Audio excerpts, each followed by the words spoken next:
Louisiana, about 5 miles from the Gulf. This place is relatively new, but I've scouted it before. We get to the spot and I have to pull my boat across about 60 yards worth of water over a sandy bottom to get close to the shoreline. I then bury a big 4 aluminum rod as far as I can get it into the sand with my bow rope on it. Boat's tied up, girlfriend is excited. We bushwhack our way to somewhat of a sandy clearing on a hill next to a small bluff where the boat is staked and tied below. First issue, no mosquito repellent, and they were awful. Whatever, we pick up and head into the thickets, being careful because there were signs of massive hogs out there. We find a spot, set up, and start hunting. Aside from the mosquitoes, we didn't see anything but a really pretty sunset. Narrator, that's when it all went to shit. I didn't have a flashlight. We ended up getting into some thick stuff on the way back, and pigs started darting around. We could hear them, but couldn't see. I only had the laser on my AR, which was absolutely useless for vision. She's freaking out, pigs are crashing around. We pushed forward slowly and made it out and quickly walked back to camp to start a fire. We had to shoo some wild cows away from our spot, and one broke one of my tent poles, but whatever. It was working. We started a fire and ate, and everything was a little better. So we turned in. I tossed and turned. It was like 60, but the humidity and fog was so bad it was dripping off the roof of the tent. Soaking wet, cold, we were just trying to make it through. I woke up to the sound of a hurricane. Waves crashing ridiculously loud. I thought, WTF. Then I thought, the boat? I ran down there with no light, on the laser on my AR and the dim light of the moon through the fog. A big LNG ship had come down the channel, and it pushes a wall of water that, when it gets to the shallows, curls up and crashes and drags trees. It's pretty violent. So I look, no boat. I'm fucking full panic now. I start shining the laser around, hoping to bounce off something. It took about a minute, and I hit the shiny, reflective boat registration tag. It was well into the ship Chanel. I ditched my pants and gun and started swimming at night in the ship channel. I get to my boat, tangled in trees from the bow rope and half sunk. I got it back finally, and it was about 5 a.m. Once there was enough light, I packed up the tent and we left. That was absolutely the worst night camping in my life.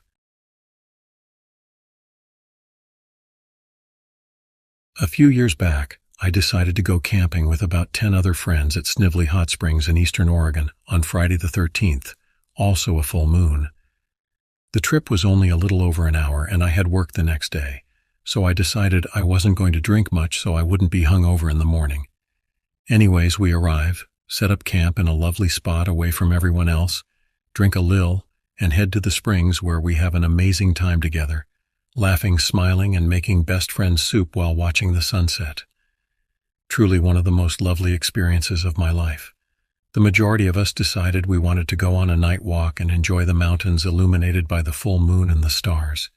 We get out, head back to camp, put on some warm clothes, and start to get ready to head out. Well, half of us are ready to go, and the other half are lollygagging around. Some of us are drunk, high, and distracted, so overall it was actually pretty difficult to get all of us in a spot where we were ready to go. It was really dark at this point, and people dipped out, so only a few of us ended up actually going on this night walk. Side note, the 3 of us that went had all been microdosing mushrooms pretty much the majority of the night. Things were slightly trippy, but I don't like to get super glonky and or unaware of my surroundings. So it's the 3 of us, myself, my friend girl, and my friend boy, and friend boy's dog. We did have a flashlight, but most definitely should have had a headlamp for all of us. We're walking uphill for about 10 minutes, and we take a right onto a trail. In front of the trail, though, was a cattle guard, aka a stock grid. We pick up the dog and cross it, and start walking this trail. The cattle guard adjacent to a couple barbed wire fences should have been the very first sign not to cross it, but we crossed it. We didn't even make it 3 minutes without hearing some very loud, close-by rustling in front of us. We stop in our tracks, and homeboy in the front of the line starts scanning the area with his flashlight. When I tell you I have never been so scared in my life. Have you ever seen a cat's eyes in the dark? The way they glow is chilling, especially when the cat is bigger than you. So we're face to face with a big old mountain lion. It's not more than a few yards in front of us. Instinct kicks in for all of us, and we just back away slowly. We back away, back away, back away. The dog, on the other hand, had an instinct of its own and ran off to the side. We could see her running alongside of us, but a couple yards away. Well, we back away until we can't back away anymore and hit the barbed wire fence, and sure enough, we see the dog is right next to us. So what was that running alongside of us? We shine the flashlight and holy shit, another mountain lion. How lucky were we to run into Mama and Baby together. On the other side of the fence was someone else's campsite. We had no choice but to turn around and jump it. We got the dog over first and then jumped it and ripped all of our clothing in the process, and friend boy cut his leg pretty bad. So we're in someone else's campsite on Friday the 13th, under a full moon, in the mountains, tripping on some mushrooms, and completely lost. We don't know where the people are, but we don't care. We got into their unlocked car and honked the horn for about a minute to scare off the cougars. We made sure to clearly yell and let any and everybody around us know that we weren't robbers and that there were cougars close by. We got out after a couple mins and were pretty weirded out that nobody came out to check on their campsite. My friend girl swore she could hear someone screaming or trying to scream, but her boyfriend, aka friend boy, insisted that we needed to leave the campsite. Part of me believed her, even though I didn't hear any noises, but I was also ready to GTFO away from the area. We found the exit of their campsite, and on the way back to ours, I said my final prayers. I'm not even religious. We got back to camp, and every rustling noise around me had me convinced that we were being stalked by these cougars. I had a full-fledged panic attack in the car for about an hour, and was absolutely covered in gnats because the sunroof was cracked. Everyone else was having fun around the campfire, even the other two who had just gone through the same experience I did. Friend girl got in the car with me and got herself covered in bugs just to help me out of my sheer panic. She brought a bottle of tequila and a pocket full of mushrooms and told me we'd die happy together if we died tonight, and I gained enough courage to get out of the car and have fun with my friends. I was hungover as shit the next day, and No Called No showed my job and got fired when I got back into town. Was worth every second, but holy shit, I am traumatized. Sometimes I'll even have nightmares about them stalking me. Sorry about the long read. Also always, pack in it, pack it out. You can get trippy and still clean up after yourselves. Also, word of advice, don't scale a mountain at night in a place native to large wildcats. Or do. YOLO edit. Thinking about what could have been happening at that other campsite still chills me to my core all the time. Friend girl and I aren't in touch anymore, but I wonder if it still keeps her up at night too.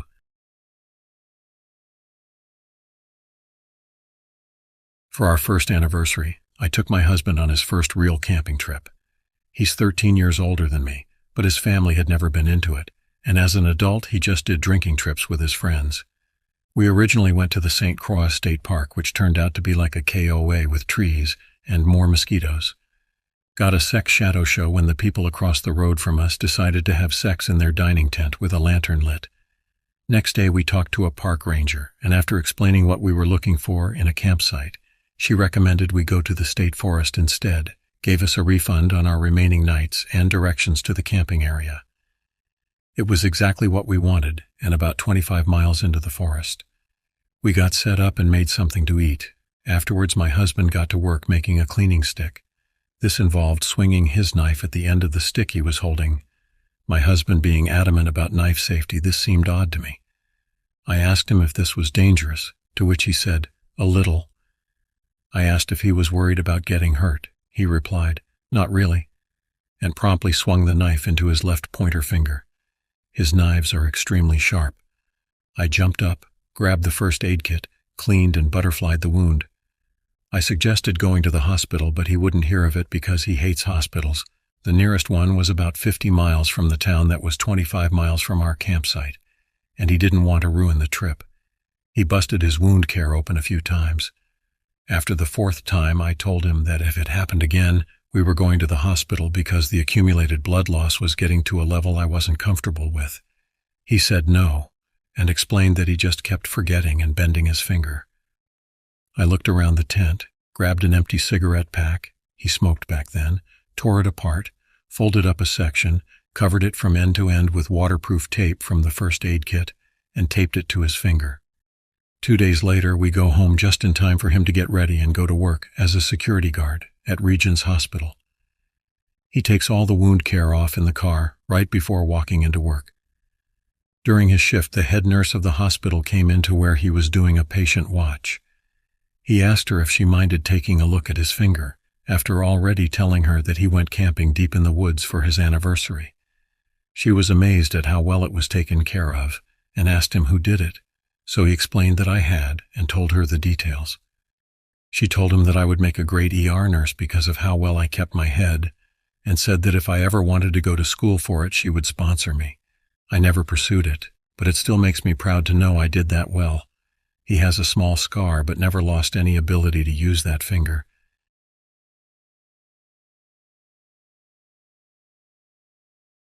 I decided my first camp would be by myself and on a closed trail and I coot, so nobody else will be there and I can have the trail all by myself, which I still stand by, but boy, I wish I would have been smarter for at least my first time.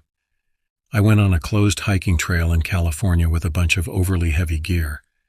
I felt really nervous because my biggest fear of the woods has never been snakes, bears, coyotes, but the silent killer of a cougar. I kept telling myself I was psyching myself out because I could have swore I saw the outline of a cougar in the distance, but was most likely paranoia. I didn't have my glasses so I could see everything, but after around 30 feet, it was like blurred edges where I can make out what stuff is, but I have to get closer to confirm. Anyways, I burned through my water quick and finally found a flat area off the trail. I decided I'd make this my camp, and even more dumbly decided as a deterrent for animals and people, I'd set up my snug pack ionosphere on an inclining slope. Setup was pretty easy, and I felt more relaxed. I tried to build a wood shelter but soon found that was hard, and just scattered the sticks around and on my tent for camo. Then I heard voices and was like WTF, poked my head around the tree in front of my tent and saw a couple walking on the trail. I hid and they didn't see me, and since I was a bit freaked out, people were actually on the trail when they weren't supposed to be. I was wary for until dark. I was in my tent with my Bluetooth radio playing music and trying to get used to the chitters and rustling of weird animals. I hear Spanish being spoken and turn off the radio. It gets closer and I'm think who TF hikes when it's literally dark in a 12-mile deep forest trail. I make the dumbest decision and yell hello, and the voices go quiet. I grab my Bowie knife and hold it close with my sleeping bag already zipped open just in case. I'm deadly still and muster up the courage to say hello one more time, only to hear something running up the slope, very loud steps and brush moving sounds, and I yell, grab my flashlight and get out of my tent only in long johns with my knife. I threaten, I'm going to gut you and feed on your corpse, you son of a bitch. You think I'm not armed up in these woods? I'm crazy and I'll kill everyone I want to. The loudest I can muster and look around with the light, run on the trail to find anything, then return to my tent. I was awake for sure then, and then here's the second scariest part of that night. I tried to call my best friend to let him know what trail I was on, and if I don't come back where my body will be. He can't understand me, but I can hear him, and I've never felt so alone. I hung up and decided I'll just wait until the sun's back. It was so long and every noise made my mind wander. I could hear the wind howl and the animals do their thing. When I open my eyes and feel the biggest dread I've ever felt in my life. I don't move because I'm paralyzed with fear, and behind my back I hear one of the wooden sticks make the thud noise when wood clanks against wood. I know that could only mean something stepped near my tent and disturbed it. I both want and don't want to look back through the mesh of my tent. I listen closer and don't hear anything until around 20 minutes later I hear a not heavy but forceful breathe in. For reference, I have a Great Dane, and he has done a very similar noise of breathing in one big huff but not exactly a sniff. In my mind this has to be a cougar because only a Great Dane-sized animal could make that. I freeze, and I have never ever understood the true meaning of dread until I couldn't move if I wanted to, and my mind began flashing one word, and that was pray. I heard a lip smack again akin to what my Great Dane has done, and I was uncomfortable but couldn't move. My mind juggled between making noise or staying quiet. I chose to stay quiet and stayed deathly still until I hear the birds making noises again, and it's nearly morning by then. When daybreak hit, I came out and with the final % of my phone took crappy pics of cougar prints the size of my palm around my tent. I grabbed everything and went to my car, slept until dead ass. I hear a car park and two fucking high schoolers with backpacks go past my car speaking Spanish and onto the trail. So my first night camping was alone what I thought were crackheads and a cougar. I was shaky the whole ride home. That's my experience. Scariest thing was an annual camp out my search and rescue team does every fall. It's a retreat and we do some training and just hang and bond as a team.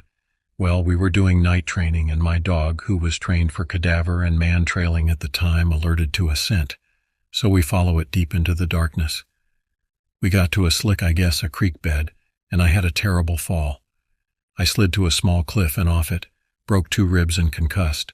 I pressed the emergency alert on my GPS that signals base camp when we are either lost or have found the target and need assistance bringing them out.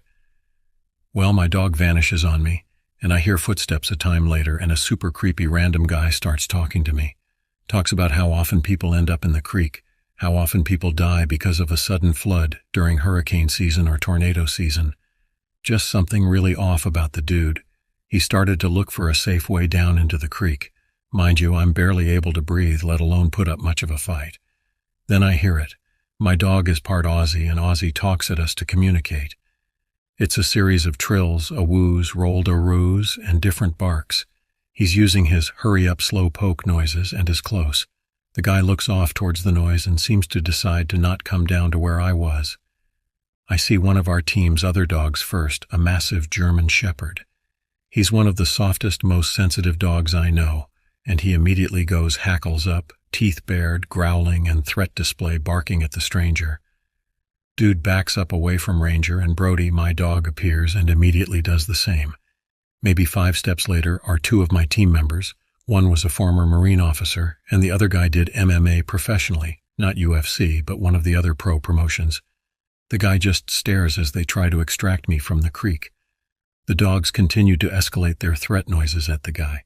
He watched the entire time my teammates stabilized me and called for the backboard and the wheelie, which is an ATV wheel with a welded frame that the backboard can attach to. They wheeled me down to camp and our medical people cleared my neck, though still went to the very rural hospital. According to one of the nurses, the area we were working had a high number of assaults, both physical and sexual. I fully believe to this day that would have been my fate if Ranger hadn't shown up when he did. Still involved in SAR and have a lot of weird stories from searches, but nothing quite as disturbing as the man that night. Brody is long since retired, and Ranger is nearing that age too. To this day, I don't know what scent Brody was following because the training wasn't set up the direction we ended up. We did file a suspicious activity report with the police, but nothing came of it that I'm aware.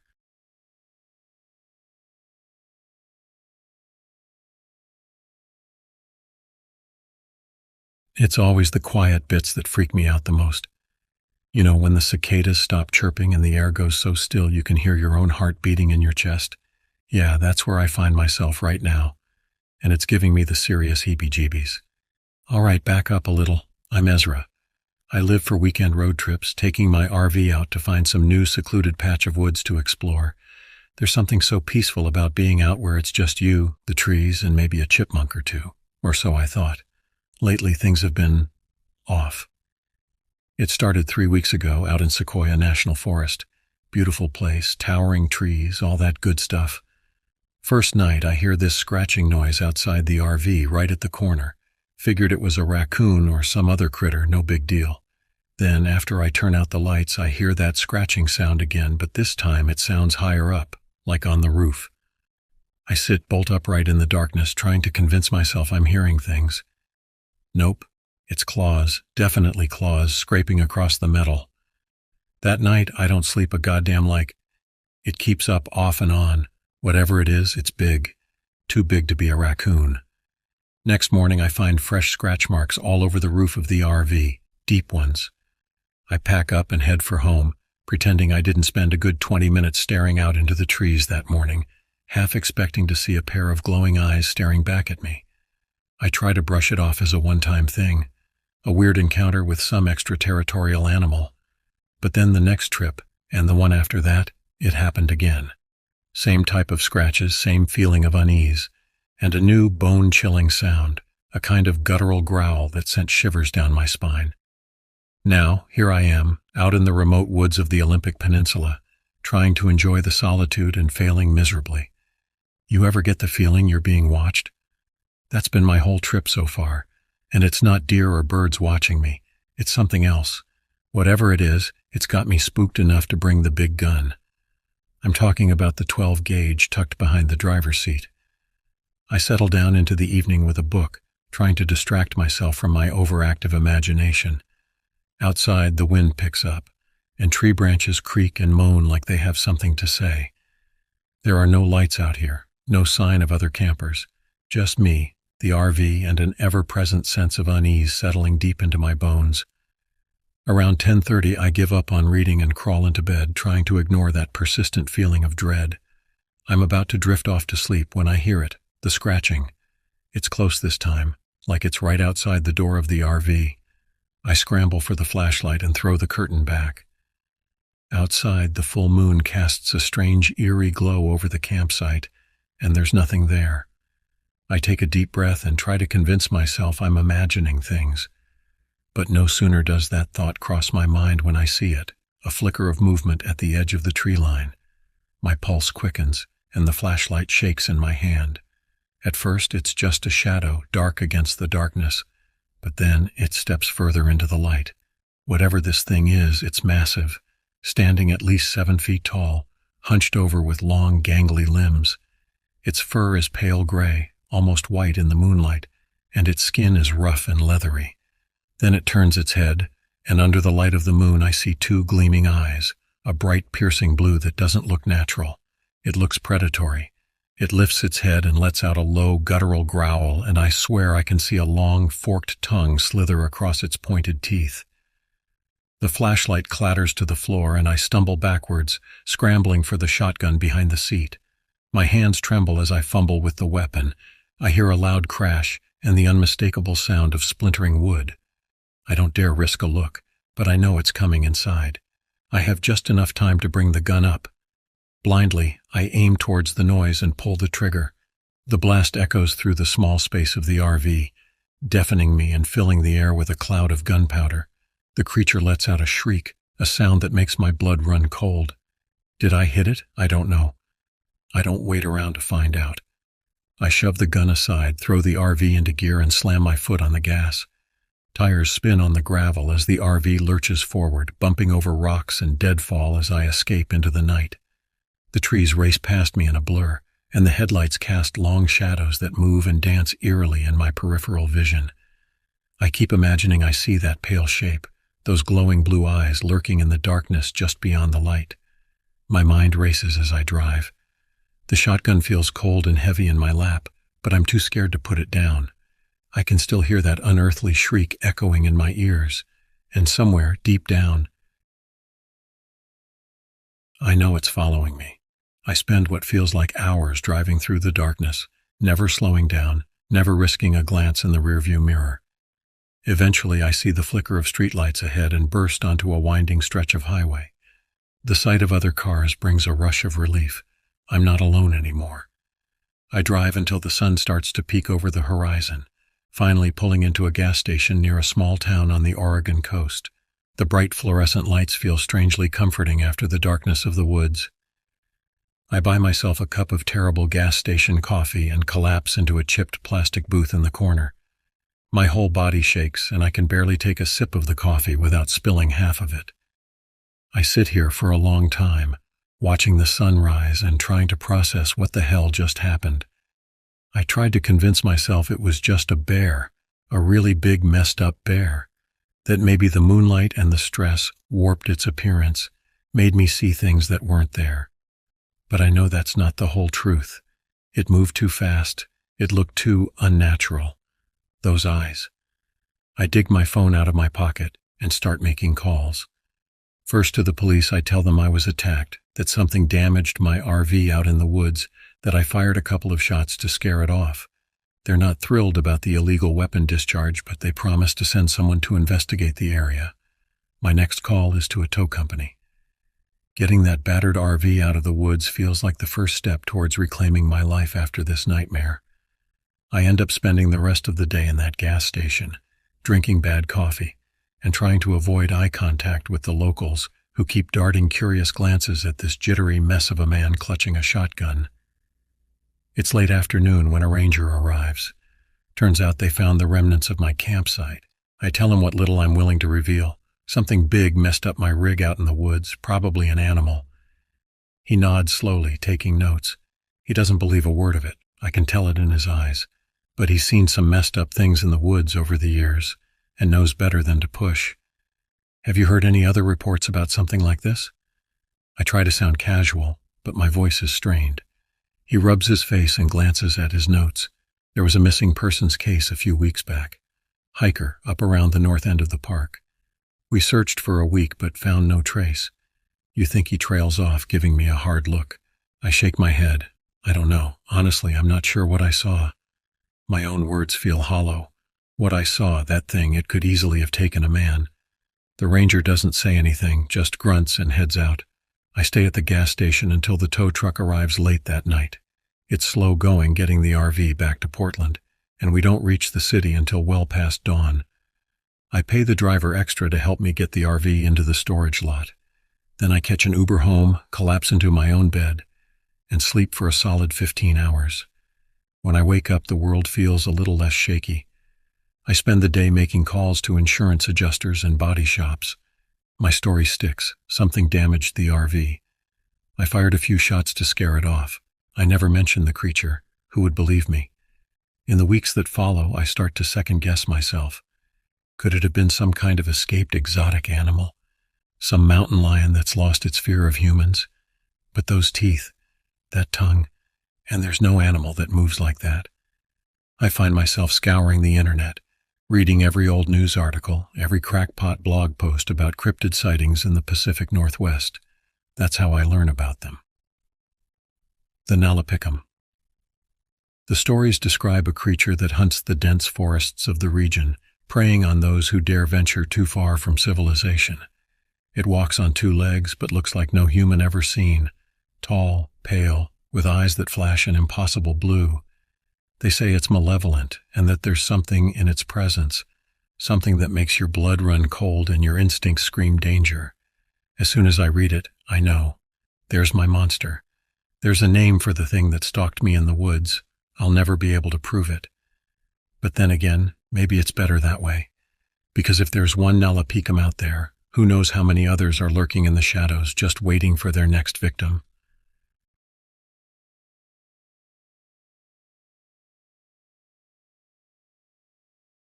I am Anthony Ramirez, and I am 32 years old, and I return to this lesser-known corner of Colorado with my buddy Curtis Whitmore for a simple reason. Escape the hustle of Denver and relive our youth. Curtis and I had met in high school, and our shared love for the outdoors had kept our friendship alive through college and into our professional lives. Curtis was a geologist, always fascinated by rocks and the stories they told. I worked in IT, the kind of job that drains your soul if you let it, where we used to camp and hike in the summers. I was reluctant at first, memories of my last visit still fresh, but I needed the break. We arrived late on a Friday afternoon, checked into a small bed and breakfast, and made our way to the local diner. The place hadn't changed much, the same faded wallpaper, the same rickety booths. It was comforting in a way, like stepping back into a simpler time. Remember the old mine up at St. Mary's Glacier? Curtis asked over a plate of greasy fries. Yeah, of course. We spent a lot of time there, didn't we? I replied, smiling at the memories of our teenage adventures. Curtis's eyes sparkled with excitement. I've got a friend who works at the Bureau of Land Management. He told me they've closed off some areas due to unsafe conditions, but there's still a lot to explore. Thought we could check it out tomorrow. I agreed. The next morning we packed our gear and drove up to St. Mary's Glacier. The trail was rugged, but the crisp mountain air and the breathtaking views made it worth the effort. As we hiked, Curtis talked about his latest projects, and I found myself relaxing for the first time in months. We reached the entrance of the old mine by noon. A rusty no trespassing sign was nailed to a post, half hidden by overgrown bushes. The mine shaft looked the same as it had years ago, a dark gaping maw in the mountainside. Curtis pulled out a flashlight and grinned. Ready for some spelunking? We ventured inside, the beam of the flashlight dancing off the damp walls. The air was cool and musty. Curtis led the way, his knowledge of geology guiding us through the twisting passages.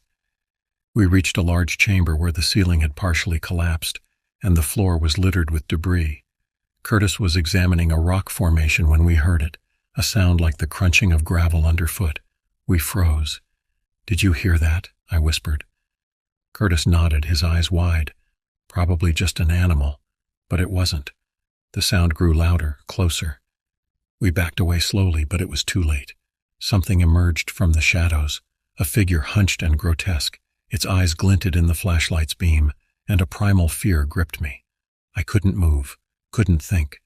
The creature lunged at Curtis, knocking him to the ground. I heard him scream, a sound that will haunt me forever. Without thinking, I grabbed a rock and swung it at the creature. It barely flinched. I knew I had to get help, but the mind was a labyrinth. I turned and ran, the sound of Curtis's screams echoing in my ears. I stumbled through the passages, my heart pounding. When I finally reached the entrance, I was gasping for breath. I ran to the car and grabbed my phone, dialing 911 with shaking hands. "This is Frank McAllister. My friend has been attacked in the old mine at St. Mary's Glacier. We need help." The dispatcher's voice was calm, professional. "Stay where you are, sir. Help is on the way." Minutes felt like hours as I waited. When the search and rescue team arrived, I led them back into the mine. My legs felt like lead, but I forced myself to keep moving. We found Curtis in the chamber, but he was gone. The creature had vanished, leaving behind only the mangled remains of my friend. The authorities questioned me for hours. They searched the mine but found no trace of the creature. I was treated like a suspect, then a lunatic. I told them what I saw, but who would believe such a story? They eventually ruled Curtis's death as an animal attack, likely a mountain lion. I knew better, but there was no proof. I returned to Denver, my life a shadow of what it had been. I quit my job, unable to focus. The nightmares kept me up at night, and when I did sleep, I saw Curtis's face, heard his screams. Friends and family tried to help, but they couldn't understand. How could they? Months passed. I read everything I could find about unexplained animal attacks and cryptids, trying to make sense of what happened. It was during one of these late-night research sessions that I stumbled upon a forum dedicated to mysterious disappearances and strange encounters. There I found a story eerily similar to mine, a hiker in the same area who had gone missing years before. The description of the creature matched what I saw. I reached out to the author, a man named Bill Lawson. He agreed to meet me at a diner in Idaho Springs. Bill was older, his face lined with years of worry. He listened as I recounted my story, nodding in recognition. "You're not the first to see it," he said, his voice low, "and you won't be the last. This thing, whatever it is, has been around for a long time. The authorities don't want to admit it. They'd rather blame mountain lions or bears. Why hasn't anyone done anything about it?" I asked, frustration bubbling up inside me. Bill shrugged. "People disappear in these mountains all the time. It's easy to cover up, and most folks don't want to believe there's something out there. It's easier to pretend it doesn't exist." I left the diner with more questions than answers. I couldn't let Curtis's death be in vain. I started planning, gathering supplies, and researching everything I could about the creature. If no one else was going to do something, I would. 2 months later, I returned to Idaho Springs, alone this time. I retraced our steps, my heart heavy with the memory of Curtis. I camped near the mine, waiting for nightfall. As the sun dipped below the horizon, I steeled myself for what was to come. I entered the mine, flashlight in hand, and made my way to the chamber where Curtis had died. The air was thick with silence, the kind that presses in on you from all sides. I sat down and waited, the beam of my flashlight flickering against the walls. Hours passed.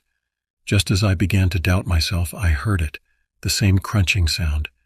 My pulse quickened, but I forced myself to stay calm. The creature appeared, its eyes glowing in the darkness. It moved closer, and I raised my flashlight, the beam catching its grotesque form. This time I was prepared. I pulled out a flare gun and fired. The creature recoiled, a guttural snarl escaping its lips. I didn't wait to see if it would recover. I ran. not stopping until I was out of the mine and in the safety of my car. I knew the flare wouldn't kill it, but it bought me time. I drove back to Denver, my mind racing. This wasn't over. Curtis deserved justice, and I wasn't going to rest until I found a way to stop the creature for good. In the weeks that followed, I reached out to other survivors, piecing together what little information we had. We formed a small group, dedicated to uncovering the truth and finding a way to end the creature's reign of terror. It's been a year since Curtis died. The nightmares are still there, but they're different now. They're not just memories of fear and loss. They're a reminder of the mission I've taken on.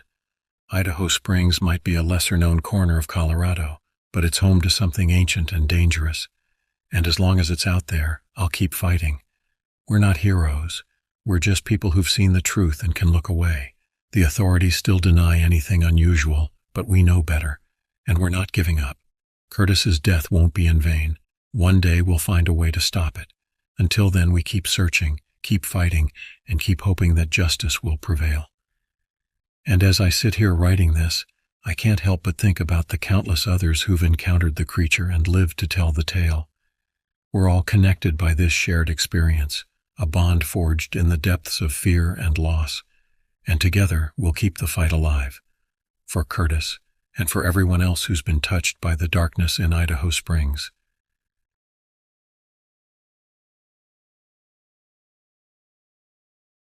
I spent more time than I'd like to admit working out at the gym this morning. You know, the usual routine. Hit the treadmill, punish the weights, and then wrap it up with some core stuff. I hate core workouts, but hey, nobody ever got a six-pack by munching on chips, right? After the gym, I went home, showered, and tried to figure out what to do with the rest of the day. Turns out I didn't have to think about it for too long because my buddy Dermot gave me a call. He was all excited, told me he'd scored us a pair of tickets to a gun show down in Fort Lauderdale. A gun show, can you believe it? Dermot's into all that. Antique rifles, rare ammo, old military memorabilia, the whole 9 yards. Especially since neither of us had been to one before. So we hop in his beat-up old truck, chug some energy drinks, and crank up the tunes. 2 hours later, we finally arrived at the Broward County Convention Center. Turns out this wasn't any dinky little backroom gun show. This thing was massive. We're talking hundreds of vendors and people packed in like sardines. Dermot and I made our way through the crowd. It was all a bit of a blur at first. Row after row of handguns, gleaming knives, camouflage gear, you name it. They were selling it. After about an hour of wandering around, I started getting thirsty. We noticed a small concession area near the back, so we decided to snag some water and take a load off for a few minutes.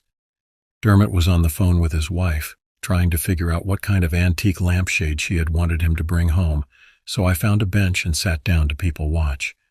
The thing about gun shows is they attract some, shall we say, interesting folks. I'm talking guys in full tactical gear, dudes who look like they were rejected from Duck Dynasty auditions and enough camo to make your eyes hurt. I was starting to think maybe this wasn't my scene. But hey, I came here with Dermot, so I figured I'd tough it out. Right then, my people watching was interrupted by a commotion further down the aisle. It looked like there was some kind of argument going on and a crowd was forming. Probably just 2 guys haggling over the price of a bayonet, I thought. But Dermot finished his call, saw what was happening, and suddenly got excited. "We gotta check this out," Dermot insisted. He took off at a half-run, disappearing into the crowd, leaving me no choice but to follow along. You see, Dermot gets this weird glint in his eyes when there's a potential fight brewing. I swear the guy must have been a gladiator in a past life or something. As I caught up, it turns out the commotion wasn't just some silly argument. There was a guy, a big guy, standing face to face with the vendor. Both of them were tomato red and spitting insults. Whatever the argument was about, it was getting ugly. Security guards were rushing in, trying to break things up. I grabbed Dermot by the arm. "Dude, let's get out of here. This is about to get messy."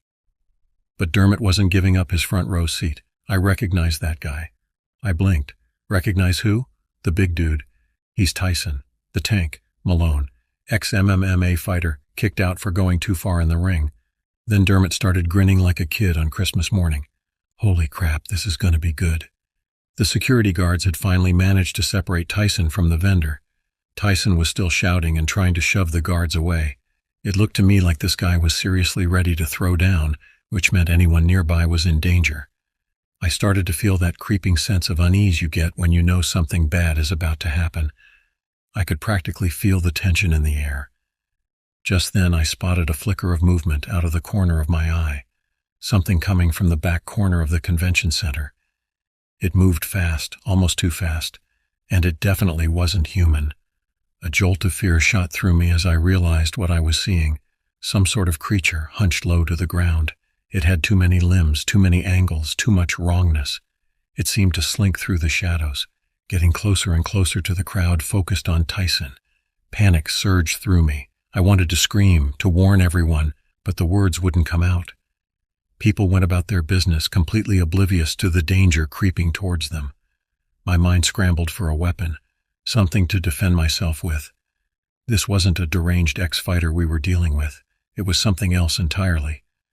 "Dermot, look," I stammered, finally managing to find my voice. I pointed frantically towards where I'd spotted the creature. Dermot looked at me like I was an idiot.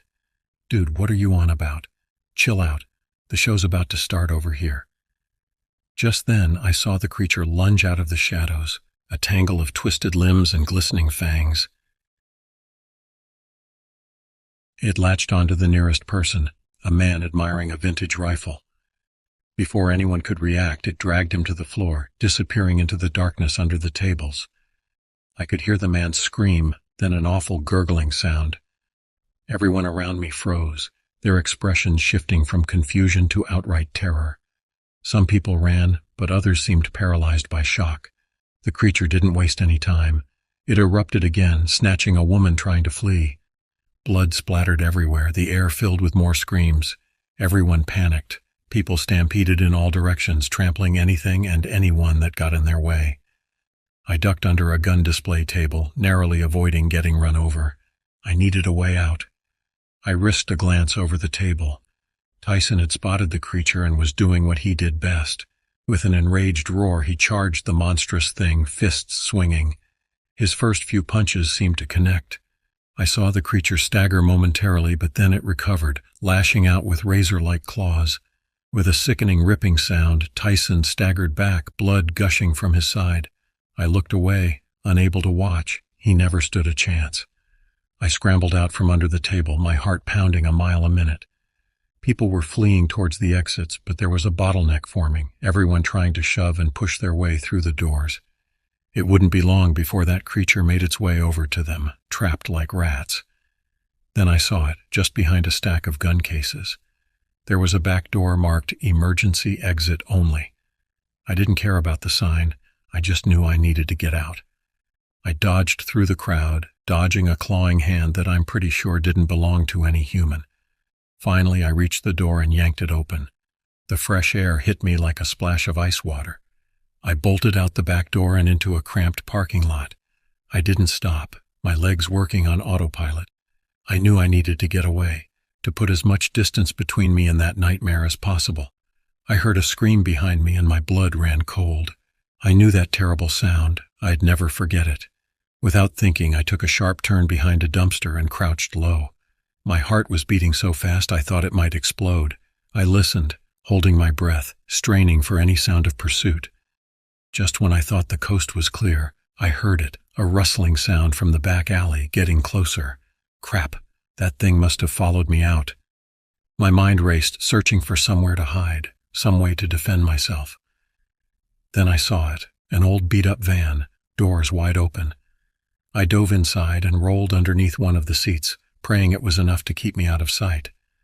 I huddled on the grimy floor, the smell of oil and stale food assaulting my nostrils. The creature's clawed feet shuffled and scraped along the asphalt outside. I could feel its presence lingering nearby. Was it sniffing the air, trying to pick up my scent? I don't know how long I lay there, curled in a tight ball. Hours? It felt like an eternity. After what seemed like forever, the sound of the clawed feet faded away. Trembling, I cautiously peered out from under the seat. The alley was empty. I waited a few more moments, then finally pulled myself from my hiding spot. The sun was beginning to set, casting long shadows across the parking lot. I had to find help. I had to warn people. My phone. Pulling it out with shaky hands, I saw I had a single bar of signal. Just enough. I dialed 911, my voice a hoarse whisper as I tried to explain what I had seen.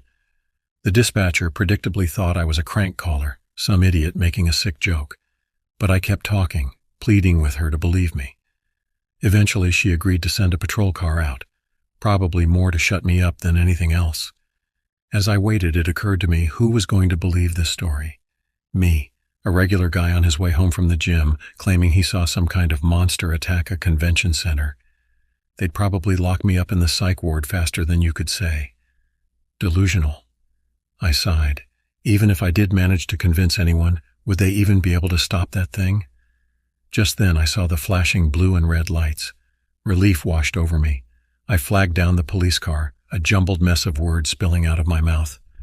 The two cops listened, their faces a mix of skepticism and confusion. They glanced at each other, and I knew they pegged me as just another nutcase. But hey, at least they were here.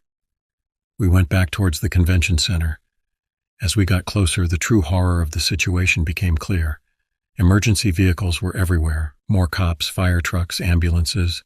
News vans were already setting up their cameras. Yellow crime scene tape flooded in the wind as paramedics tried desperately to save those who might still be alive. The cops marched me into the building. Chaos reigned inside. People were crying, shouting. Some just stared blankly into space in shock. I spotted Dermot in the crowd, his face ashen. "Where the hell have you been?" he shouted when he saw me. Turns out he had escaped out a side entrance with a handful of others. The police began taking survivor statements. I gave mine, recounting every terrifying detail, knowing full well how insane it must sound. When I described the creature, the officers exchanged another one of those looks.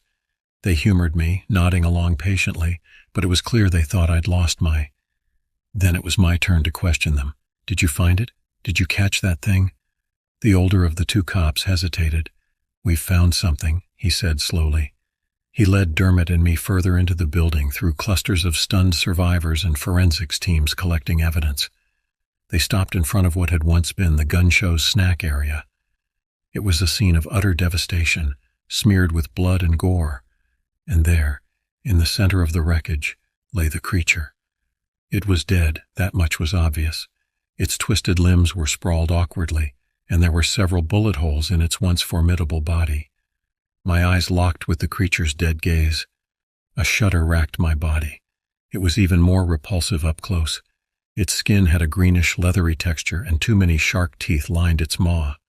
Whatever it had been, it was definitely not from this world. A rush of emotion swept through me, horror, disgust, and surprisingly an odd sense of vindication. The cops explained that several civilians had opened fire on the creature when it went on its rampage. Some of them guys were ex-military. Good shots. Eventually enough bullets had done the trick.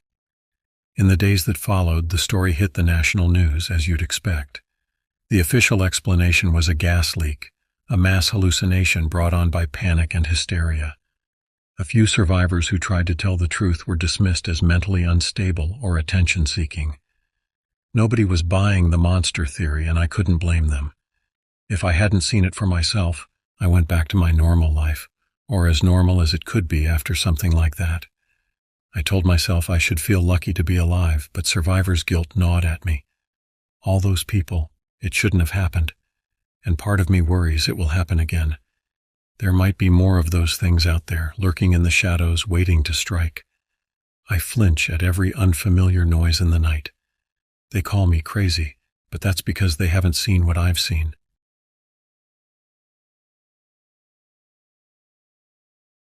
The chilling wind blew as I stood outside the barren gas station, located just off Navajo Nation land in Arizona. My name's Tahoma Kayani, and after years of working in the city, I decided to visit my family on the reservation. Little did I know that my life would change dramatically. The attendant handed me the pump nozzle with a puzzled look. "Hey, Tahoma, you heard about the 3 missing folks from down by the canyon?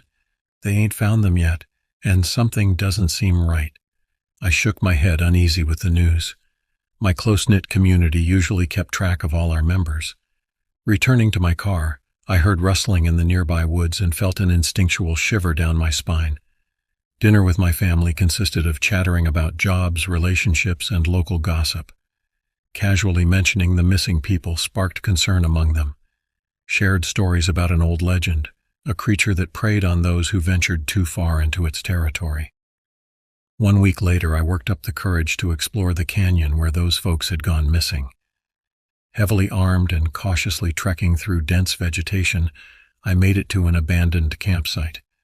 Tents were collapsed, clothes scattered around, but no trace of actual violence. Noticing an odd set of tracks nearby, I followed them towards a cave hidden by boulders. Peering inside, I saw scratched carvings telling tales of natives who encountered a fearsome beast generations ago, a description matching Lahala's legend. My hands tightened around my gun as shadows flickered within the cave's depths. Behind me came soft footfalls. Turning quickly revealed glowing yellow eyes staring back at me. The monstrous apparition snarled menacingly, fur matted with filth and blood, an unholy mashup of animalistic features creating something new and terrifying. Paralyzed with dread, I managed a half-whispered plea. "Please don't hurt me. You're not the one it wants." The voice was coarse and guttural, almost like the sound of wind through trees. It gestured towards the cave, now filled with echoing cries and anguished human wails.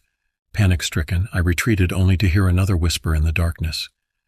"Return to your people. Warn them of their fate." Racing back to my relatives, I described every vivid detail of my encounter. My family members listened in horror, confirming that this creature was the same as Lahala's legend. United by fear, we formulated a plan. I urged my people to avoid the canyon, knowing that was where the creature hunted, laying traps wherever possible. Missing persons cases continued, though at a slower rate, each one accompanied by an eerie growl echoing through the night. In an effort to confront the monster again, my cousins and I set out into the woods, equipped with anything we could use as weapons. The creature had taken another victim from our community that day. Fearful chattering among us ceased when screams from within the cave intensified, demanding our attention. With a deep breath, I led my cousins towards the infernal sounds within and braced ourselves for whatever lay ahead. We entered the cave. It stank of death and decay, the odor overpowering and revolting. The ground was slick with what appeared to be a mix of blood and some other viscous substance. We needed to act fast. My cousin suggested we should lure the creature out, hopefully trapping and capturing it alive. "We have to get its attention," said my older cousin Mark, picking up a rock and throwing it into the darkness. We listened carefully, trying to gauge any movement in response. At first there was nothing but silence, yet soon enough whimpering started welling up from the cave's depth, growing louder and more terrified with each passing moment. As we prepared ourselves for what might emerge, the whimpering turned into a full-blown scream. A figure staggered out, gasping for air. It was our missing neighbor, covered from head to toe in blood and bruises. As they ran toward us, we caught sight of the creature following closely behind. The creature was like none we had ever seen before. A monstrous hybrid of twisted limbs and matted fur, with razor-sharp claws at the end of each appendage. Its eyes were sickly yellow and appeared to glow in the moonlight. I tried to call for help, but my voice caught in my throat as I stared at the horrifying beast. In contrast, Mark stood his ground and swung at it with his makeshift weapon, an iron rod he'd found earlier. But it swiped him away effortlessly with one powerful strike. This was our chance to escape while it was distracted, yet I would not allow myself to leave Mark behind. I mustered all my courage to approach the creature again, hoping to save my cousin before he met a cruel demise by this vicious beast's hands.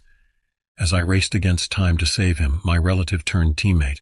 I could see Mark's eyes wide with terror as he lay there helpless, the creature's claws now ready to dig into his flesh. My adrenaline surged as I sprinted toward him, focusing only on his eyes. But just as I was about to reach for him, I felt something. A forceful shove from the side. One of my cousins had managed to tackle me out of the creature's range before it struck once more, and with a guttural roar it bounded back into the shadows. My cousin mustered a thin smile before collapsing from exhaustion. I guess we made it out. We saved each other this time, but we couldn't extend that same mercy to those who had already fallen victim to this merciless monster. We managed to leave the cave, but not without scars, both physical and emotional, churning in our hearts. We mourned for Mark, whose valiance now lay in vain. As days turned into weeks after that harrowing encounter, our community decided to seal off the canyon entirely. We tried not to dwell on the events of that horrible night, or let their grisly memory consume us. There was no sense in allowing more misery when so much had already been inflicted upon us.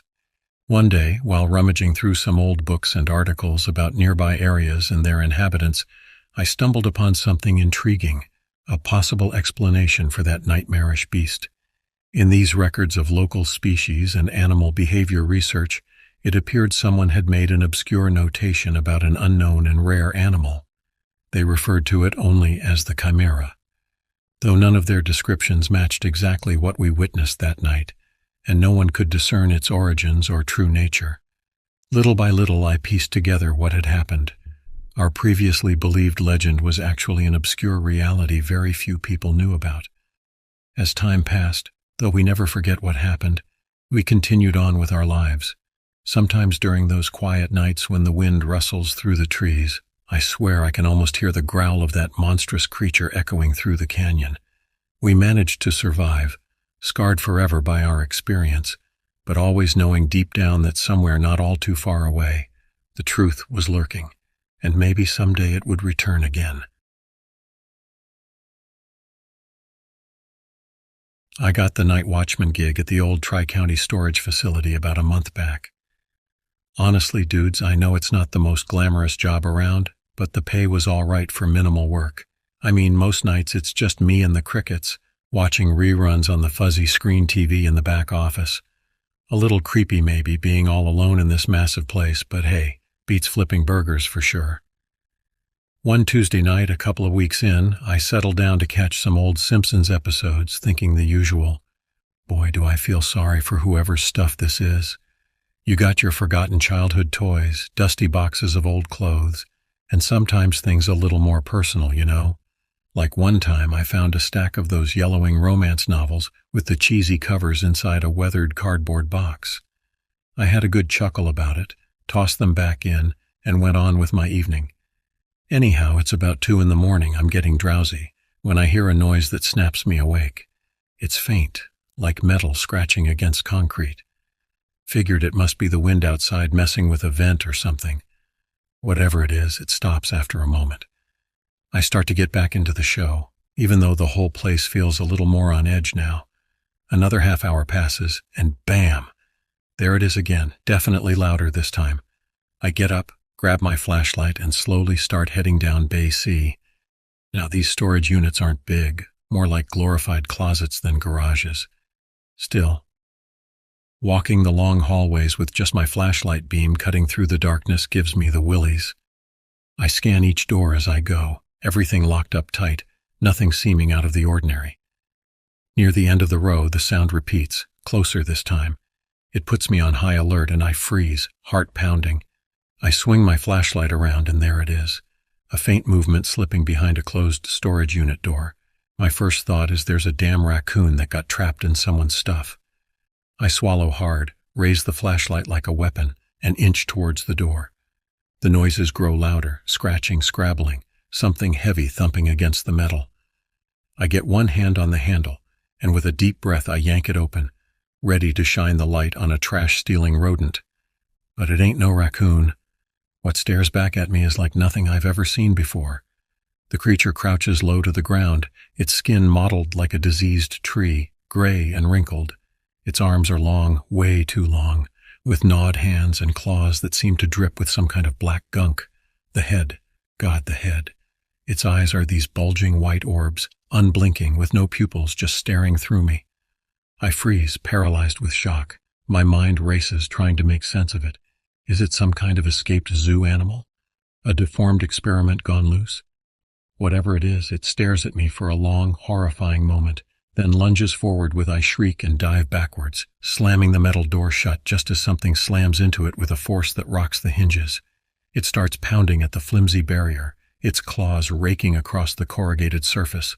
Oh my God, I keep stammering, my legs scrambling to regain their balance. I sprint for the office, stumbling as my boots clang against the concrete floor. The creature shrieks echo behind me, inhuman and full of rage. I reach the office and fumble for the keys, locking the heavy steel door behind me. Then, it's scrambling to the ancient wall phone. I'm praying for a signal as I punch 911, my fingers trembling so hard I can barely dial. 911, what's your emergency? There's something, I don't know what, in the warehouse. I blurt out, my voice raw with terror. You gotta send someone. Serve slow down and try to stay calm, Dash. The operator begins, but I don't give them a chance. As I ramble, I hear a new noise, the rasping of claws on metal from the other side of the office door. I choke out directions to the dispatcher. Every word is a battle against the hysteria closing in on me. I forced myself to be specific. The address, the storage unit aisle, the sound of whatever that thing is trying to break through the door. Police are on their way, sir. Try to remain calm and stay on the line. She instructs, but her voice is far away, drowned out by the pounding. Whatever's out there, it's getting through. I can see metal bending inward under the force. I glance wildly around the cramped office. There's a back exit, but it leads through another storage area with no clear escape route. I'm trapped. Desperate, my eyes fixate on the rusty old fire axe hanging on the wall. I can't, oh God, it's getting louder. Hurry! I scream into the phone. The axe swings free. I feel a surge of defiance mixed with the terror. Maybe I won't go down without a fight. The office door groans. The hinges are no match against this creature's strength. There's a sharp splintering of wood. I yell, a mix of fear and rage, and bring the axe down in a wide arc, ready for whatever horror shows itself. It bursts through, a whirlwind of claws and teeth, a shriek ripping from its elongated jaw. I bring the axe down on its outstretched arm. There's a sickening crack as bone snaps. The thing screeches, recoiling, one arm dangling uselessly. I seize the moment, charging for the back exit, not even looking back.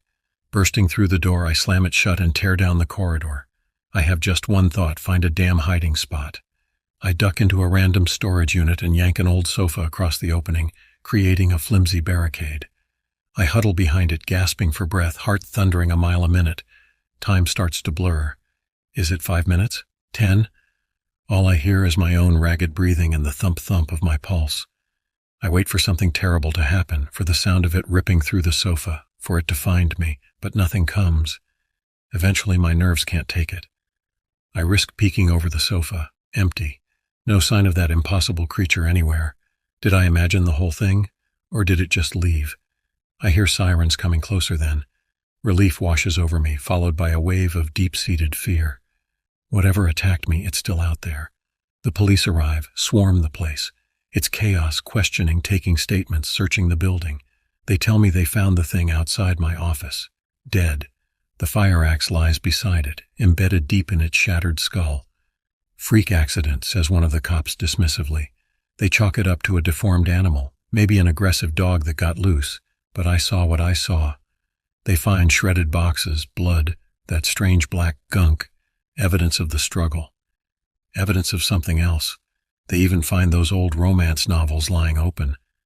The next day, every news station's running some sensational story about an animal attack at the storage facility. I just sit on my couch, remote in hand, feeling a bit numb. Part of me is relieved to have survived, but a bigger part feels changed. There's this constant fear lurking in the edges of my mind, the image of those empty eyes burned into memory.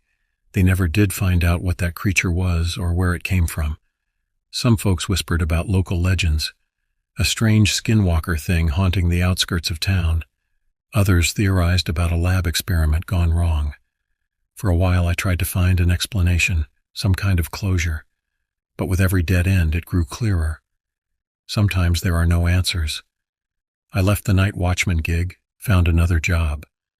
But things ain't the same. It's like this lingering shadow follows me wherever I go. I jump at every noise after dark, the hairs on the back of my neck always prickling. I know damn well I'm lucky to be alive. Yet some nights I can't shake the feeling I might not always be so lucky.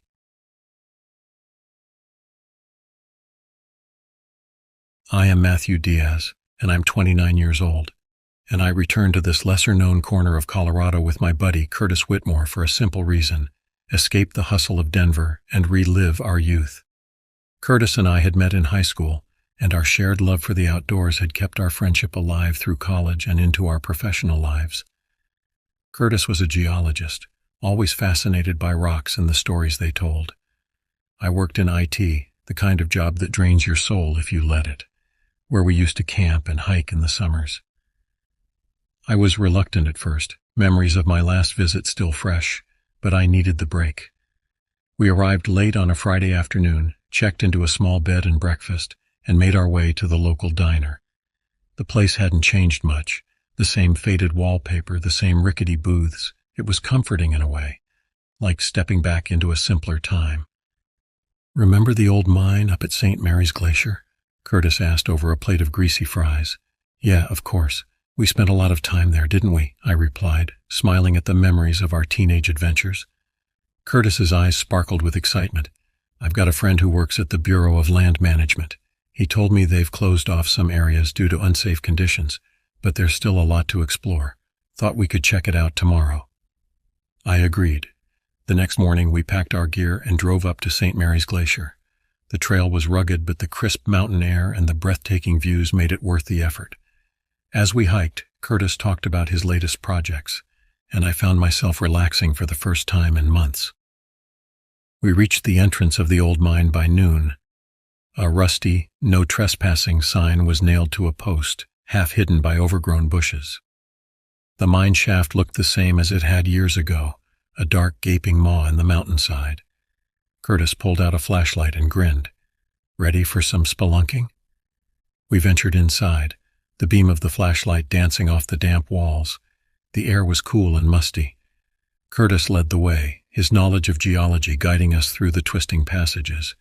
We reached a large chamber where the ceiling had partially collapsed, and the floor was littered with debris. Curtis was examining a rock formation when we heard it, a sound like the crunching of gravel underfoot. We froze. "Did you hear that?" I whispered. Curtis nodded, his eyes wide. "Probably just an animal." But it wasn't. The sound grew louder, closer. We backed away slowly, but it was too late. Something emerged from the shadows, a figure hunched and grotesque. Its eyes glinted in the flashlight's beam, and a primal fear gripped me. I couldn't move, couldn't think.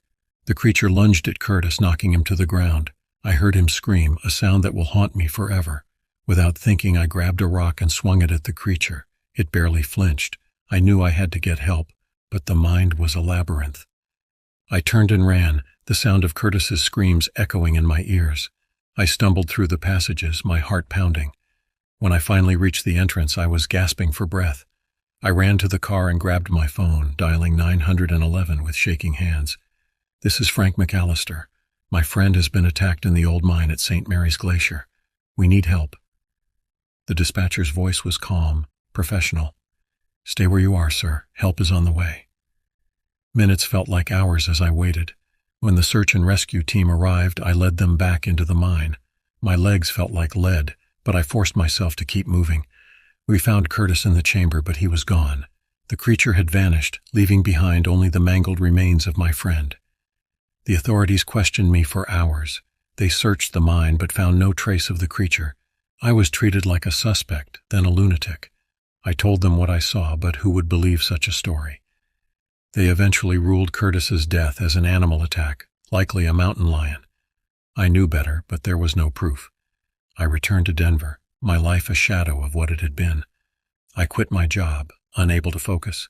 The nightmares kept me up at night, and when I did sleep, I saw Curtis's face, heard his screams. Friends and family tried to help, but they couldn't understand. How could they? Months passed. I read everything I could find about unexplained animal attacks and cryptids, trying to make sense of what happened. It was during one of these late-night research sessions that I stumbled upon a forum dedicated to mysterious disappearances and strange encounters. There I found a story eerily similar to mine, a hiker in the same area who had gone missing years before. The description of the creature matched what I saw. I reached out to the author, a man named Bill Lawson. He agreed to meet me at a diner in Idaho Springs. Bill was older, his face lined with years of worry. He listened as I recounted my story, nodding in recognition. "You're not the first to see it," he said, his voice low, "and you won't be the last. This thing, whatever it is, has been around for a long time. The authorities don't want to admit it, They'd rather blame mountain lions or bears. Why hasn't anyone done anything about it? I asked, frustration bubbling up inside me. Bill shrugged. People disappear in these mountains all the time. It's easy to cover up, and most folks don't want to believe there's something out there. It's easier to pretend it doesn't exist. I left the diner with more questions than answers. I couldn't let Curtis's death be in vain. I started planning, gathering supplies, and researching everything I could about the creature. If no one else was going to do something, I would. 2 months later, I returned to Idaho Springs, alone this time. I retraced our steps, my heart heavy with the memory of Curtis. I camped near the mine, waiting for nightfall. As the sun dipped below the horizon, I steeled myself for what was to come. I entered the mine, flashlight in hand, and made my way to the chamber where Curtis had died. The air was thick with silence, the kind that presses in on you from all sides. I sat down and waited, the beam of my flashlight flickering against the walls. Hours passed. Just as I began to doubt myself, I heard it, the same crunching sound. My pulse quickened, but I forced myself to stay calm. The creature appeared, its eyes glowing in the darkness. It moved closer, and I raised my flashlight, the beam catching its grotesque form. This time I was prepared. I pulled out a flare gun and fired. The creature recoiled, a guttural snarl escaping its lips. I didn't wait to see if it would recover. I ran, not stopping until I was out of the mine and in the safety of my car. I knew the flare wouldn't kill it, but it bought me time. I drove back to Denver, my mind racing. This wasn't over. Curtis deserved justice, and I wasn't going to rest until I found a way to stop the creature for good. In the weeks that followed, I reached out to other survivors, piecing together what little information we had. We formed a small group dedicated to uncovering the truth and finding a way to end the creature's reign of terror. It's been a year since Curtis died. The nightmares are still there, but they're different now. They're not just memories of fear and loss. They're a reminder of the mission I've taken on. Idaho Springs might be a lesser-known corner of Colorado, but it's home to something ancient and dangerous. And as long as it's out there, I'll keep fighting. We're not heroes. We're just people who've seen the truth and can look away. The authorities still deny anything unusual, but we know better. And we're not giving up. Curtis's death won't be in vain. One day, we'll find a way to stop it. Until then, we keep searching, keep fighting, and keep hoping that justice will prevail. And as I sit here writing this, I can't help but think about the countless others who've encountered the creature and lived to tell the tale. We're all connected by this shared experience, a bond forged in the depths of fear and loss. And together, we'll keep the fight alive, for Curtis and for everyone else who's been touched by the darkness in Idaho Springs.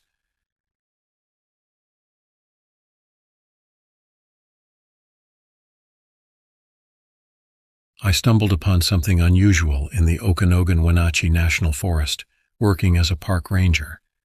The name's James Clearwater, a proud Native American of the Salish tribe.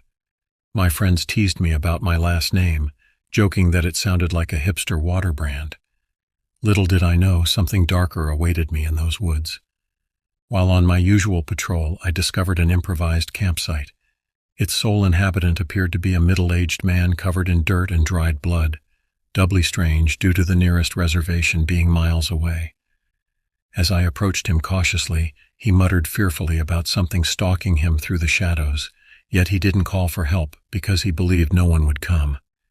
As days passed by, more people on the reservation shared similar eerie experiences, each one more disturbing than the last. Recently, reports of violent attacks were increasing with little to no evidence or clues left behind for us to decipher. A sense of panic spread among our close-knit community. My best friend Thomas Greycloud became one of the many missing persons without any trace or explanation. We formed search parties scouring every inch of the dense woods, but found nothing. His disappearance led us to question if this mysterious creature that everybody feared was somehow connected to all these horrifying incidents. Only when my path crossed with this dread-inspiring beast did everything become terrifyingly clear. While investigating another report near Mika Mountain, I encountered the culprit, an animalistic creature unlike anything I had ever seen before or could have imagined. Its elongated limbs resembled gnarled tree branches, and its skin-covered body had an odd texture akin to a blend of bark and rotting flesh. The antler-like protrusions from its head completed its ghastly appearance alongside its unnaturally large fangs, glimmering under the moonlight. The creature lunged at me with animalistic ferocity, while I scrambled to dodge its deadly grasp, adrenaline pumping through my veins as I stumbled away from its persistent pursuit. Every breath felt like a combination of sandpaper and smoke in my desperate lungs. Thomas's wife, Elizabeth Featherstone, joined me in unraveling this monstrous enigma. Reclusive and usually quiet, she possessed an extensive knowledge of our people's history and folklore. As we pored over dusty old books together, we learned about ancient Salish myth, said to contain details about this creature's abilities and weaknesses. Rumors circulated that the government might be involved, sending shivers down our spines as the possibility of their ties to this horrifying being haunted our thoughts. However, we committed ourselves to unearthing the truth while trying to keep our findings under wraps away from those who could jeopardize our mission. Our plan led us into the deep forest, armed with what knowledge we had assembled. It was just a pinch past sundown when we set up our trap. Employing traditional methods of camouflage and luring the monster with a mixture of animal scents that Elizabeth had concocted herself. As we awaited patiently in breathless silence concealed in a makeshift deer blind nearby, the hours seemed to drag on like an endless nightmare. Our anticipation grew until it finally arrived, the abominable beast cautiously creeping toward our bait, seemingly aware that something was amiss. The tension in the air intensified as Elizabeth murmured a battle cry before signaling me to charge out from hiding with her. She swung a firebrand towards its hideous face while I slammed my fist against it. As we struggled with the creature under a thick moonlit canopy, it wielded its colossal antlers wildly with frightening aggression and snapped them close to my eyes. I could hear my thudding heart echoing in my ears as if time itself had slowed down. In sheer panic, I pulled out my hunting knife and slashed it through the air, tearing through one of its arms before it let out an earth-shattering roar. Elizabeth frantically reached for the rifle strapped to her back and shot twice at its gaping maw. The deafening gunfire was drowned by the creature's haunting screams. Both Elizabeth and I were aware that although we wanted to capture the monstrosity alive, our lives now depended on not showing any hesitation. I gripped my hunting knife tightly while Elizabeth reloaded her rifle. In our adrenaline-induced frenzy, neither of us noticed that the beast had managed to wound Elizabeth's arm during the struggle. She winced and gritted her teeth as she continued to prepare her weapon, determined not to let it slow her down. As I managed to dodge another deadly swipe of its claws, I realized that we couldn't keep up this confrontation indefinitely. Our best option would be to call for help. But there was no guarantee that anyone would make it in time, or even believe our frantic cries for assistance. The forest was vast, and we had already gone so deep in search of the creature that few would dare enter these seemingly endless depths. With no time for debate, we pushed on, motivated by our survival instincts. "Cover me," I shouted as I charged at it again with my knife drawn, aiming for a vital area that could force the creature into submission, or at least ward it off temporarily. Elizabeth focused her aim carefully and fired a few more shots with frightening precision. The beast reeled back from each shot, but didn't collapse as we had hoped. Instead, it grew even more enraged. Its massive form crashed through the surrounding trees as it charged towards us with an unearthly speed. Its body was covered in thick fur that seemed unnatural for any creature of this size, making its movements eerily silent as it relentlessly pursued us. We were unable to outrun such an abomination. Its sheer power and determination left us no other choice but to stand our ground and attempt one final confrontation. Desperation forced us to dig deep within ourselves for the strength we didn't know we possessed. Constrained by space during the chase, Elizabeth had resorted to using her rifle as a blunt weapon, striking the creature whenever it had dared to rush her. However, during one of these desperate attempts, her rifle shattered against its hardened legs, leaving her with only the jagged remnants as a makeshift weapon. I screamed in terror and grasped my useless knife, my hands shaking uncontrollably. We locked eyes for a moment, acknowledging that this could be our last stand. It was a moment of unspoken understanding and mutual respect. Inch by inch we adjusted ourselves, positioning our bodies to use every ounce of strength for one final attack. My earlier attempt to slash at it had left deep gashes in the beast's arm, large enough for me to reach inside and tear off some muscle tissue with my knife clutched firmly in my hands. Meanwhile, Elizabeth aimed at where she thought would be a vulnerable point with the remnants of her rifle. With one coordinated effort inspired by sheer desperation, we unleashed our offensive actions upon the menacing organism. It felt as if time hung in suspension, making our movements almost lethargic before they eventually collided with unnerving force. I felt a surge of triumph as my knife plunged deep into the beast's fleshy interior, forcing blood to spew outward with a horrifying gush. Elizabeth drove the shattered end of her rifle through its eye socket, shatter the beast's skull like glass. An eerie silence fell over us as our heartbeats slowed down and our mission finally came to an end. The creature lay lifeless at our feet with no indication as to what horror it originated from or what nightmare lurked within its DNA. Elizabeth and I stood over the corpse in shock at what we had accomplished. We had gone after the truth, but had discovered more than we could have ever imagined. Somehow, wordlessly, we both knew that what had taken place in these woods should never leave us.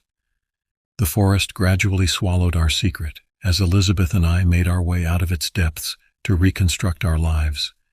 The creature's vicious attack left scars and wounds that served as chilling reminders of the horrors that slumber beneath the earth's surface, waiting to awake when least expected.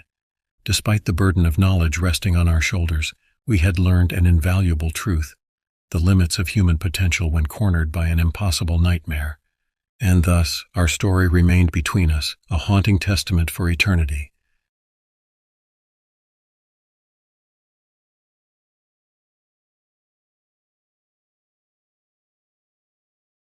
It's been nearly 30 years since I've been afraid of Camp Hero. Chills run down my spine at the thought of it. It was summer in the 80s on the eastern tip of Long Island, Montauk to be exact. I rode my bike into town with some friends for pizza and shopping at the local mom and pop shops. My favorite was the Magic Shop. Downtown was the best. You could hear the warm echoes of laughter and bells on kids' bikes riding through the alleyways, eventually leading to shortcuts to the shore.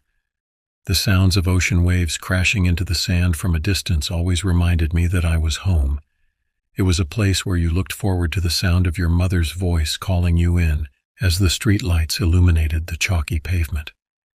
You weren't in trouble. You just knew a home-cooked meal was waiting for you with movies and dessert to follow. But in just one day, my warm feelings of home turned into the constant need to look over my shoulder. I was strolling through the park while walking my bike as it's hard to ride on soft grass. I went across from the shops before heading to the beach with the rest of the crew. I wanted to see if the ducks were wandering about. That's when something caught my eye. It was a missing persons flyer taped to a telephone pole. I walked up to it, and the closer I got, the more it bothered me. It was a young boy. We'll call him Johnny. I discreetly tore the phone number tab off the flyer in case it wasn't Johnny's family that made it. It seemed like it was too professional, like some businessman made it instead of a worried family. I was weary about this flyer. Certain memories bounced into my head as soon as I saw it. I was scared the police could somehow be involved. The police force out here works very closely with the government bases. I didn't want to take any chances in case my gut was right. The thing that scared me the most is, I recognized this boy. He was roughly 2 years younger than I was, and I knew he was alive. I've seen him before. A few days prior, I went for an evening drive with my dad to see the lighthouse near Camp Hero. As we were heading back home, a few miles down the main road, I noticed a young boy running clumsily as fast as he could through the woods. He looked as though he was hiding and scared something was following him. I only saw him for a moment, but I noticed him continuously looking back over his shoulder, almost falling to the ground every time. It was one of those things you see in the moment and think, that was weird, probably a manhunt game going on, as you shrug your shoulders and don't think more into it. In his case, it wasn't a game, it was real. As soon as I saw that flyer, I knew there was something very wrong. A bad feeling took over while a voice inside my head started echoing through my skull, pleading me not to call the police. I rode back over to the shops where the rest of the guys were hanging out and told them I had to go. They seemed confused because we had only gotten there 20 minutes prior. I made up some excuse like, I forgot, I promised to help my parents with yard work while they're gone, or something of that nature. Only thing was, I wasn't heading home. It was like something was pulling me to ride across town towards the woods where I saw Johnny. I came across a small clearing off the road which led to what looked like a trailhead. I rested my bike against the mossy-coated split-rail fence and started walking through the brush surrounding it. With thorns piercing my skin, rocks sneaking into the soles of my Converse, and twigs trying to restrain me, I kept going. I walked and stumbled through the edge of the silent woods until I could see at least a half-mile in front of me. Roughly an hour into my escapade, I came across a makeshift shelter. It was very well camouflaged, which made me think, this kid is smart. He didn't use any clothes for shelter. It was made of branches and was covered with wet, dead leaves left over from winter. It was shielded with parts of bushes and pine needles. I pulled my old-timer Barlow knife out from my jean pocket, just in case I piss off some angry hunter by accident. Along with my knife, I had some noisemakers I bought from the magic shop. I threw one a few feet to the left of the shelter, trying to draw whoever was in there out. After the first snap, I heard a sound that reminded me of a jump, as if I scared someone or something. After a minute or two, I threw 3 more at the same spot as before. That's when I saw him. A small, poorly buzzed head emerged. It was riddled with dirt, dried-up blood, and pieces of dead leaves. It was the young boy from the photo. His hairstyle was more of a bowl cut on the flyer, but I noticed a birthmark under his eye that made me sure. Same face, same birthmark, same build, a bit more malnourished, but still the same. And he was the right age. He took one look at me, and it was as though he felt I were there to kill him. His already pale face became transparent. He turned to run, but tripped and caught his foot in some thick roots sticking out of the ground. I rushed towards him and calmly said, "Here, let me help you." He looked so scared and confused, he even began to cry. I showed him my knife, slowly raising both hands to convey, I mean him no harm, and I said I was not going to hurt him. I just really wanted to help him. He seemed to understand and exhibited signs that he wanted to trust me. He might have realized we were around the same age. I took a few steps closer, moving slowly and calmly. Once I got to where I was practically standing over him, I noticed he was wearing very strange clothing, that of a uniform. It was torn on the right upper side under his arm by his ribs. Whatever cut his clothes broke through his skin, and he was still bleeding a bit. The uniform was nothing like what your average blue-collar father would wear to work. More like what you'd expect to be worn at the concentration camps. I did not stop to ask questions. It just made me want to get us out of there faster. I cut him free of the thick roots his foot was caught in and tried to calm him down. I tried talking to him as gently as I could with the adrenaline running through me. "My name is Paul. I'm almost 12 years old and I don't mean you any harm. Are you okay?" I asked. Tears filled his puffy, bruised-up eyes, and he fell into my arms. I was a little shocked he was able to feel comforted by me after seeing how terrified he was. I've never seen anyone so truly scared. It was unnerving to watch and made my stomach turn. What could have possibly happened to him, especially out here? I have always felt so safe here in Montauk. It's my home and where I was born.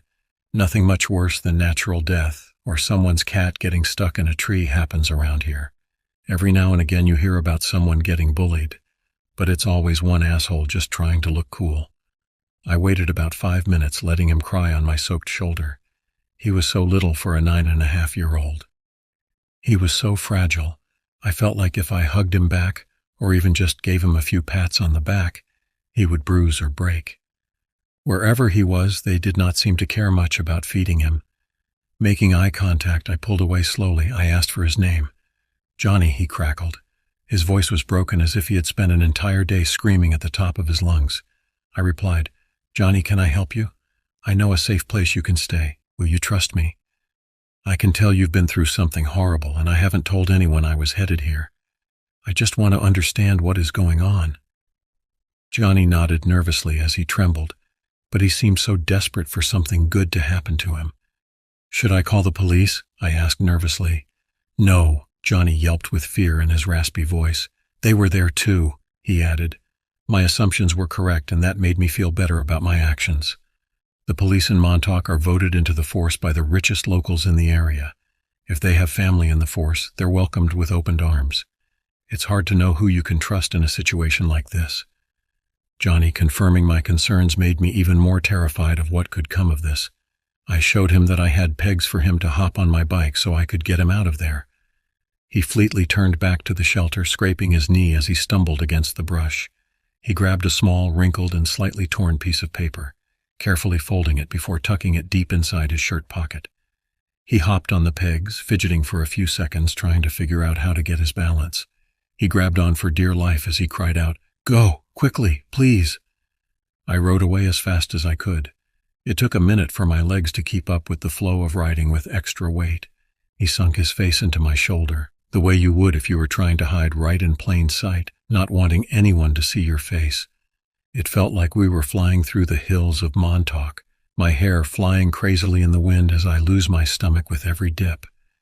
Perfectly steep enough to stay in control and give you a head start for the next incline. I loved riding on these roads. I knew every bike trail off it, disappearing into the trees and bushes with a path guiding my way to another road or neighborhood. I was pedaling so fast while trying to stay safe and secure on the terrain, but I used these hidden pathways every day. I was heading home. Back at my house, we have a surprising amount of land. First, you see a gravel driveway lined with beautiful boulders and flowers in between. We had a birdhouse-shaped, wooden-stained mailbox. The driveway was long, bordered with large round stones. Our front yard was filled with dogwood, pine, and old oak trees. My house was a 2-story high ranch, which included a wide wraparound screened-in porch. It was dark brown with black accents, lined with my mom's beautiful garden, with large plants and bushes in between. It was a house that was difficult to see from the street. My parents were always very cool and had awesome taste. Our house was surrounded by trees on several acres of woods and private trails I made with my dad. Deep through the backyard is my fort that I also made with my dad. Home was my safe place with my own little hideaway. My parents don't bother me too much as I don't give them a hard time and always get my chores done. They especially don't care to go into my fort. They think it's good for kids to have their own private spot to think and reflect.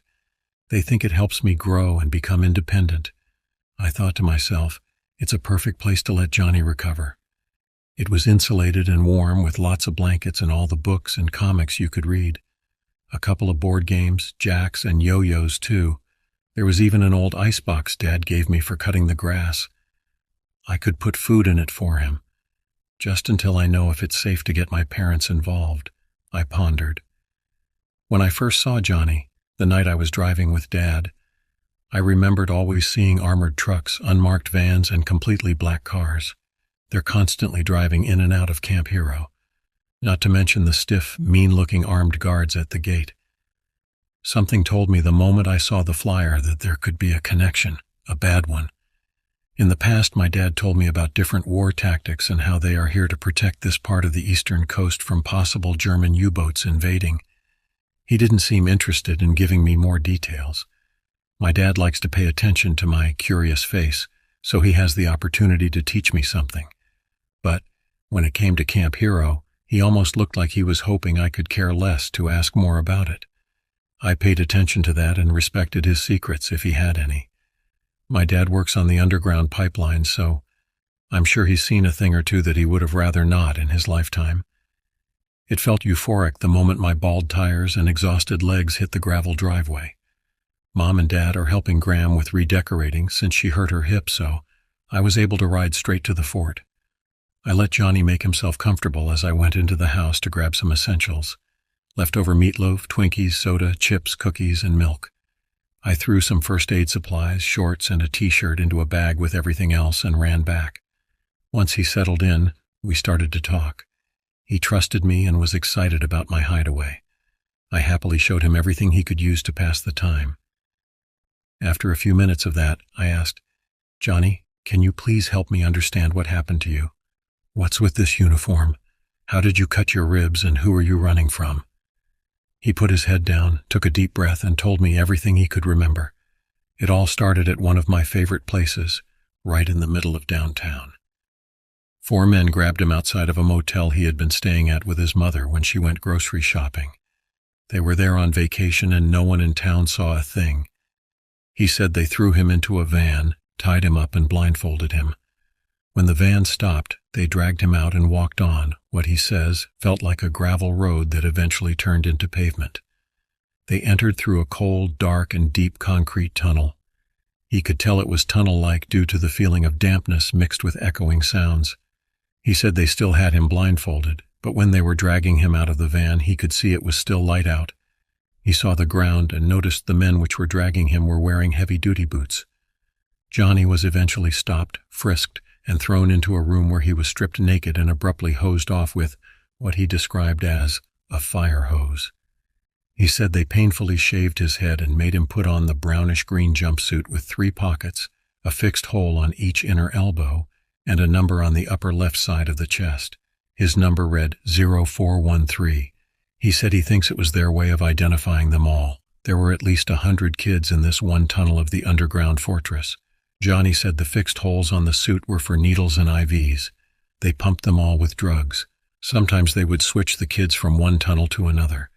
That's when he saw the most horrific thing he never thought he would see in his lifetime, not even in his imagination. Inside the East Tunnel, they had the most advanced technology. Johnny said it looked like they could have been weapons, but not like anything he's ever seen in the papers or his Soldier of Fortune magazines. He said his grandpa was in WWU and was convinced that alien technology was real, and we were at risk as a country for corruption. Lo and behold, he goes on to tell me he was forced to stand on one side of a 2-way mirror with a group of other boys to witness what could happen if they didn't behave. On the other side were 2 rooms separated by a wall and a door with a padlock on one side. One room resided a strange creature pacing back and forth. In the other room was a boy 11.5 years old, my age, sitting on a chair with straps securing him in, and a machine that was put in front of him. He went on and on trying to describe the creature without calling it an alien. But in reality, I think that's what it was. Skinny with dark gray, slimy-looking skin. It had long fingers that had strange shapes on the tips. They looked like suction cups, but they were a part of its hands. Its hands were strong too, as though the suction cups could pull your muscles out through your own skin. Its head was large and long with a round lump on the back of it. Its eyes were dark and glassy like a black hole bending light. Johnny described it as if it could stare right through your soul. They would call them the Greys, said Johnny as he started to whimper. He continued, they tortured this kid. They had that strange machine simulate his worst fears. He got so scared he even peed his pants. That's when the creature walked in. I gulped, sweating and scared of this terrifying story, even more so that it's true. He then said, it had a bucket and forced the kid's head in. He was drowning and eventually started twitching slowly and intermittently. That is when the creature pulled him out, right before he was completely dead. I was confused and wanted to ask questions but decided to let him finish. It pulled a long, pointy straw-like object out of its arm like it was a part of it somehow. Then the creature stabbed the poor kid in the head with the strange mechanism and started sucking something out of his head. The creature reacted as if it was sucking out a drug or something. One of the boys that were watching with me cried and whimpered loudly. The creature heard him and quickly shifted, looking at us. It walked up to the 2-way mirror and pointed right at him. Johnny started crying and I let him. When he calmed down, I assured him that he was safe and decided to change the subject for a while. We hung out, talking a bit about myself and my friends, anything to try and get him to smile a bit. I told him about the flyer in town. He was relieved to know his mom was okay. That's when he pulled out the piece of paper that he tucked into his pocket earlier. It was an old photo of his mom. Johnny said that his father passed away a few years ago. His mom would continue to bring him out to Montauk every summer since he passed.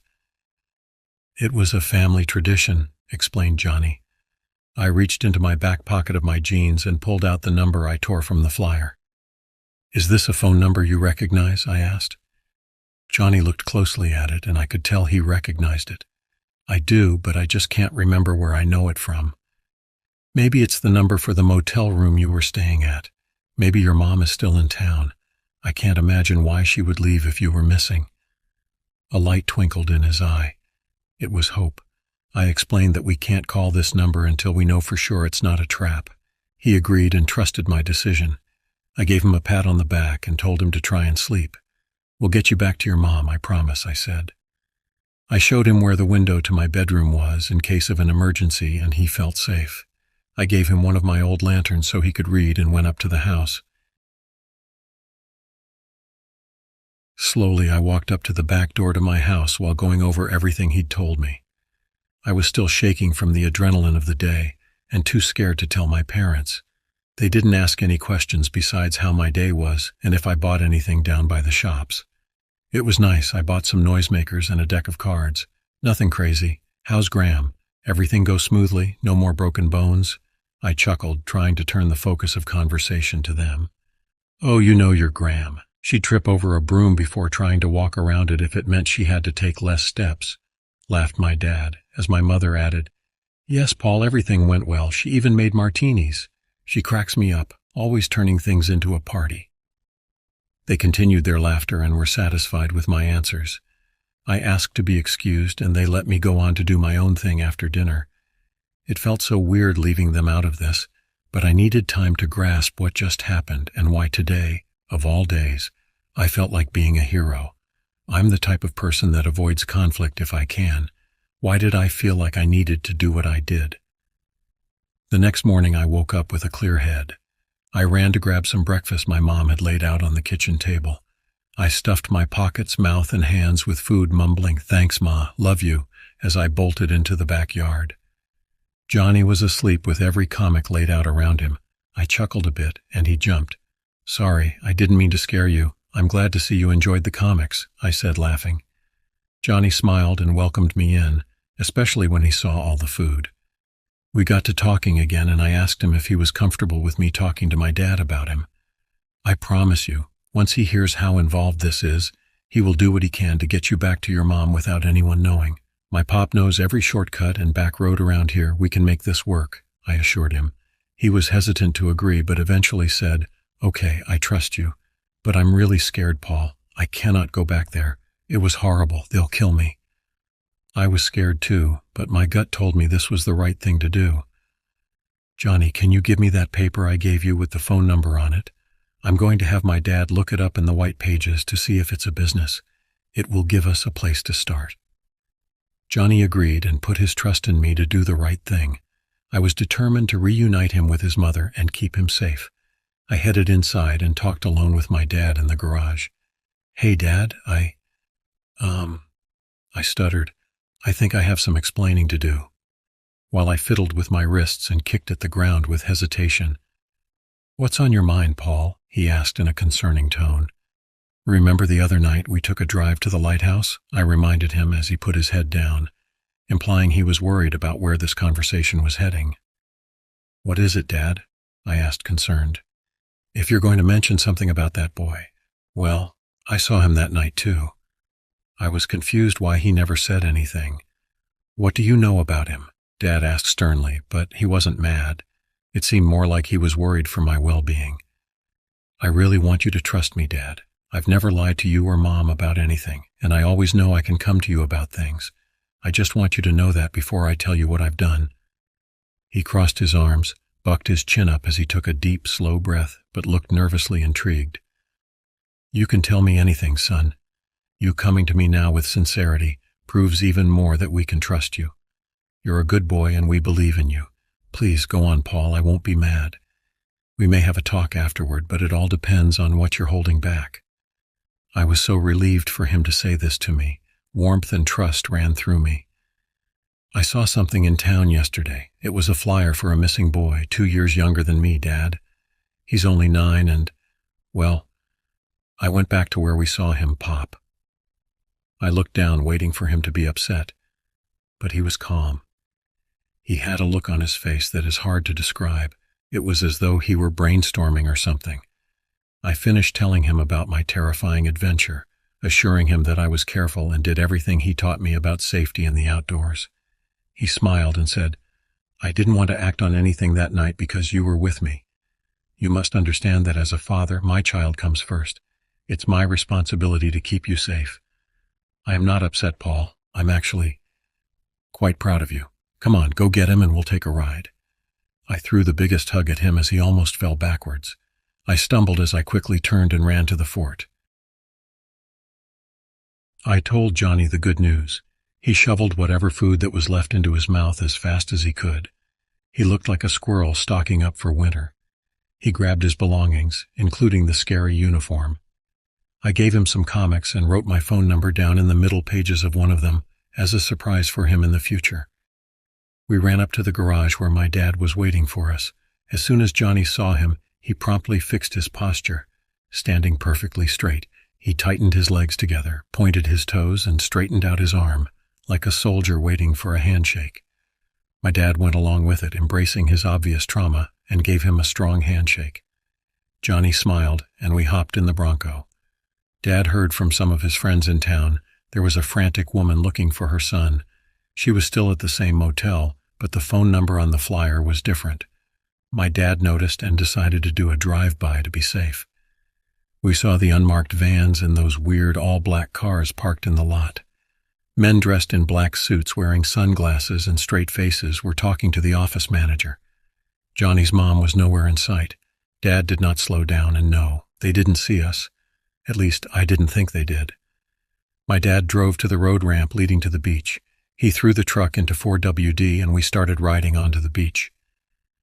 "Stay down, Johnny, just in case we are seen." Johnny did exactly what he said, lying on the floor, staying out of sight throughout the bumpy, sliding sand. Dad drove in the direction of the motel. The beach drive runs parallel to the main road, so we knew where we were. Eventually, we saw a woman sitting on the sand holding a dirty old pair of shoes. It was a pair of boys' shoes, and the laces were tied together. Her head was in her knees as she cried. Dad opened the creaky driver's door. She jumped as she heard him. He ducked, showing submission as she was already on guard. He slowly walked up to her and said, "Excuse me, ma'am." She lifted her head a bit more to get a closer look at him and shifted towards me. That's when her mouth began to quiver as she shook, tears drowning her face with makeup down to her chin. "Are you okay?" Pop asked. "Some strange men just told me my son was found dead. They said his body washed up on the shore of Plum Island and that he must have drowned. He's a strong swimmer. He knows to stay close and to always be careful of rip currents. It just does not make any sense. He would never venture out to the beach without telling me.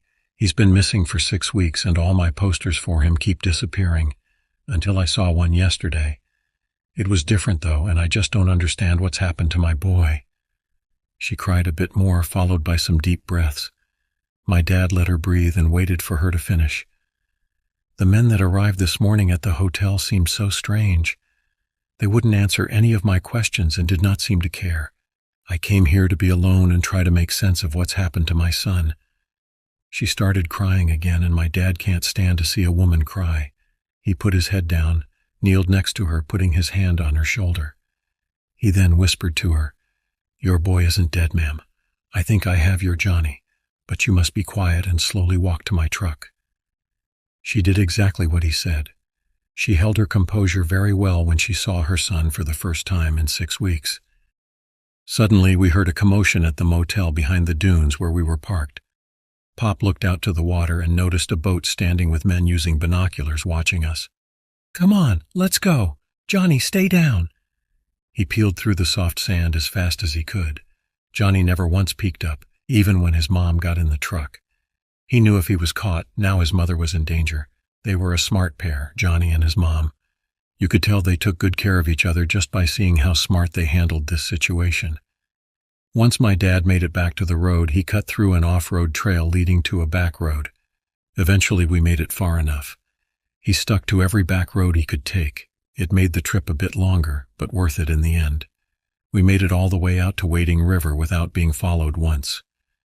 I guess the radio transmission from the boat to the men at the motel didn't get to them fast enough to see which direction we were headed.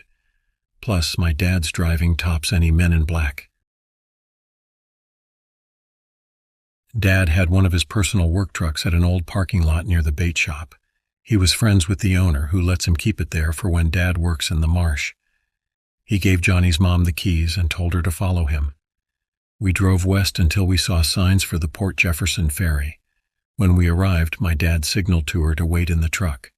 He went to the office and bought tickets, one for us and one for Johnny and his mom. Dad explained to her that we are all going to take the ferry, and he handed her 2 maps. Johnny and his mom were from Delaware, but seemed like they were ready to move very far away. One map was of Bridgeport with a map of Connecticut attached to it. The other map was of the United States and was more like a book. It was the reason they were able to get away. Far away. She hugged my dad and gave me a kiss on the cheek. I wiped it off and went to shake Johnny's hand. He laughed and forced the most powerful hug on me. They thanked us up and down, and we prepared for the ferry trip. Dad parked behind them and followed them out of Bridgeport until he felt they were safe. Last I remember are the taillights of my dad's old work truck. He tuned to me and said, "Your mother would be so proud, and I admire you, Paul. What you did was so brave and selfless. You've inspired me." Dad always assured me of my actions, and when it was for something good, he really made me feel like the man I try so hard to be. A couple years after saving Johnny's life, the camp finally closed. Boards went up on every building. The tunnels now have 6 feet of cement sealing them shut. I wander in there from time to time, now that it's open to the public. It's sick that they would make it a public park, I know. But it's like you can feel everything that happened there. I get nauseous every time I go, but still, I venture there to remind myself what happened was real. Sometimes I hear distant echoes of screaming children. It makes me think the men who kidnapped Johnny are still here somehow. Maybe underground? Who knows? But I think something very sinister is still happening there. The air is thick with mystery and horror. I'm so thankful nothing happened to my family, but we did what we had to do. I received a phone call about 5 years after the Great Escape. It was Johnny. Hearing his voice brought all my memories back from that action-packed day. He let me know he just saw the phone number I wrote down for him in that comic book years ago. He seemed well, safe, and happy. It was the most exciting phone call I ever answered, but I never heard from him again. It was so lucid. Every unanswered question I had from that day immediately invaded my curious brain. I didn't want him to relive such a terrifying time, so I kept my questions to myself. Now I wish I hadn't. Recently, I received a letter in the mail without a return address. The handwriting was scratchy, as though it was written on a brick wall or cement floor. It made me quiver, shaking with goosebumps breaking through my skin as I held it. All it read was, "Thank you for giving me 15 happy years with my mom. She died last year from cancer. They found me Paul. They must have been waiting for her name and family information for years. Goddamn obituaries. 2 weeks after she died, they showed up. I was trying to pack up and move to California, but they got me. Last I remember, I was packing in West Virginia. Now I'm in some hellhole different from the last. I'm writing this letter in my cell. I'm going to throw it out the window when they transport me again in hopes someone will find it and mail it. It's so dark and much worse than before. If I can write you again, I will. I'll try harder to find landmarks or descriptions of my whereabouts. I really hope you get this." I searched the grounds of Camp Hero time and time again, trying to find any kind of evidence that he could be back there. I was at a loss for words, with an empty feeling in my chest. My dad is old and doesn't remember much nowadays, but when I told him about the note, he cried. He remembered Johnny and his mom. Yes, it is a sad ending to a scary adventure, but sometimes what we expect to have a happy ending doesn't always turn out the way we intend.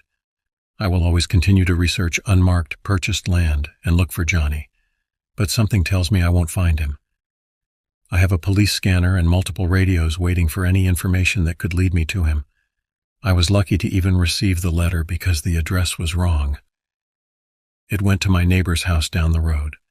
Luckily, they have known me for years and were happy to give it to me. I knocked on their door after reading it and asked to please keep a close eye for another one. I said, "The letter is from an old friend and he may be in trouble. He had a crazy ex-girlfriend that stole his life savings before she left him, and I would like to help him if I can." I made up this bogus story to protect them. No need to spread rumors about the government to these kind, innocent people. Every day, I wait for a sign, message, letter, anything that can help me find him.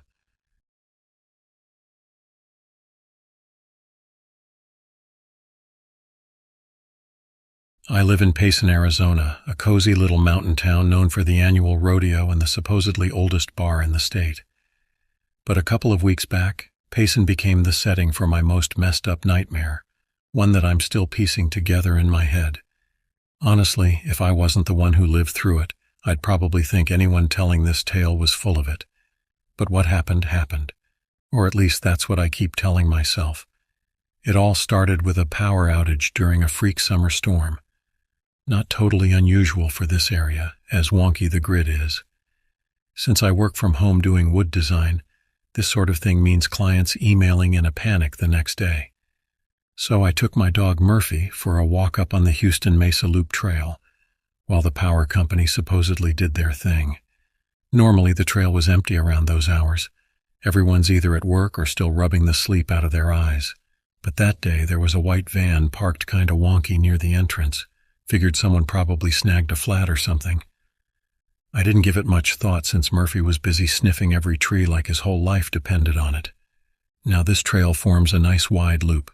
The beginning has a bit of climbing through scrub pine, but halfway it opens out onto this huge meadow before dipping back into the woods. We're talking like picture postcard stuff, fields of wildflowers, the Mogollon Rim in the distance. It's my absolute favorite spot. We hit the meadow and I let Murphy off the leash. He's this big Labrador mat goofball and just needs space to run. He took off, yip-pin, like he'd won the doggy lottery. I took a deep breath, trying to leave that client's stress back in town. That's when I saw the first sign something was way off. There was a deer at the far end of the meadow, just kinda standing there. Even from that distance, something wasn't right. Its fur looked patchy and its head was held way too stiff, neck all wrong. "Murph, over here, boy," I yelled. Typical dog, he was probably off chasing butterflies instead of listening. The deer hadn't moved an inch, almost like it was a statue, which, okay, now my brain was getting weird. I'm about to go full-on dog mom, whistling and clapping, when this thing emerges from the tree line behind the deer. At first I thought it was another dog. Maybe someone else had let theirs off leash too, but the way it moved, Jesus, it wasn't right. Like on all fours, but too jerky, too unnatural.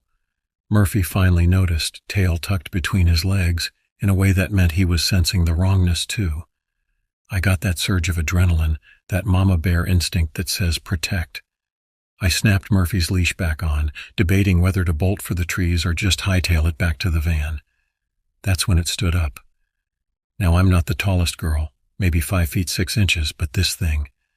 Jesus, it had to be 7 feet, hunched over. But even then it was freakishly tall. Dark, matted fur covered it head to toe, and the head looked like a wolf's, but the proportions were all screwed up. Too big for the body, snout too long.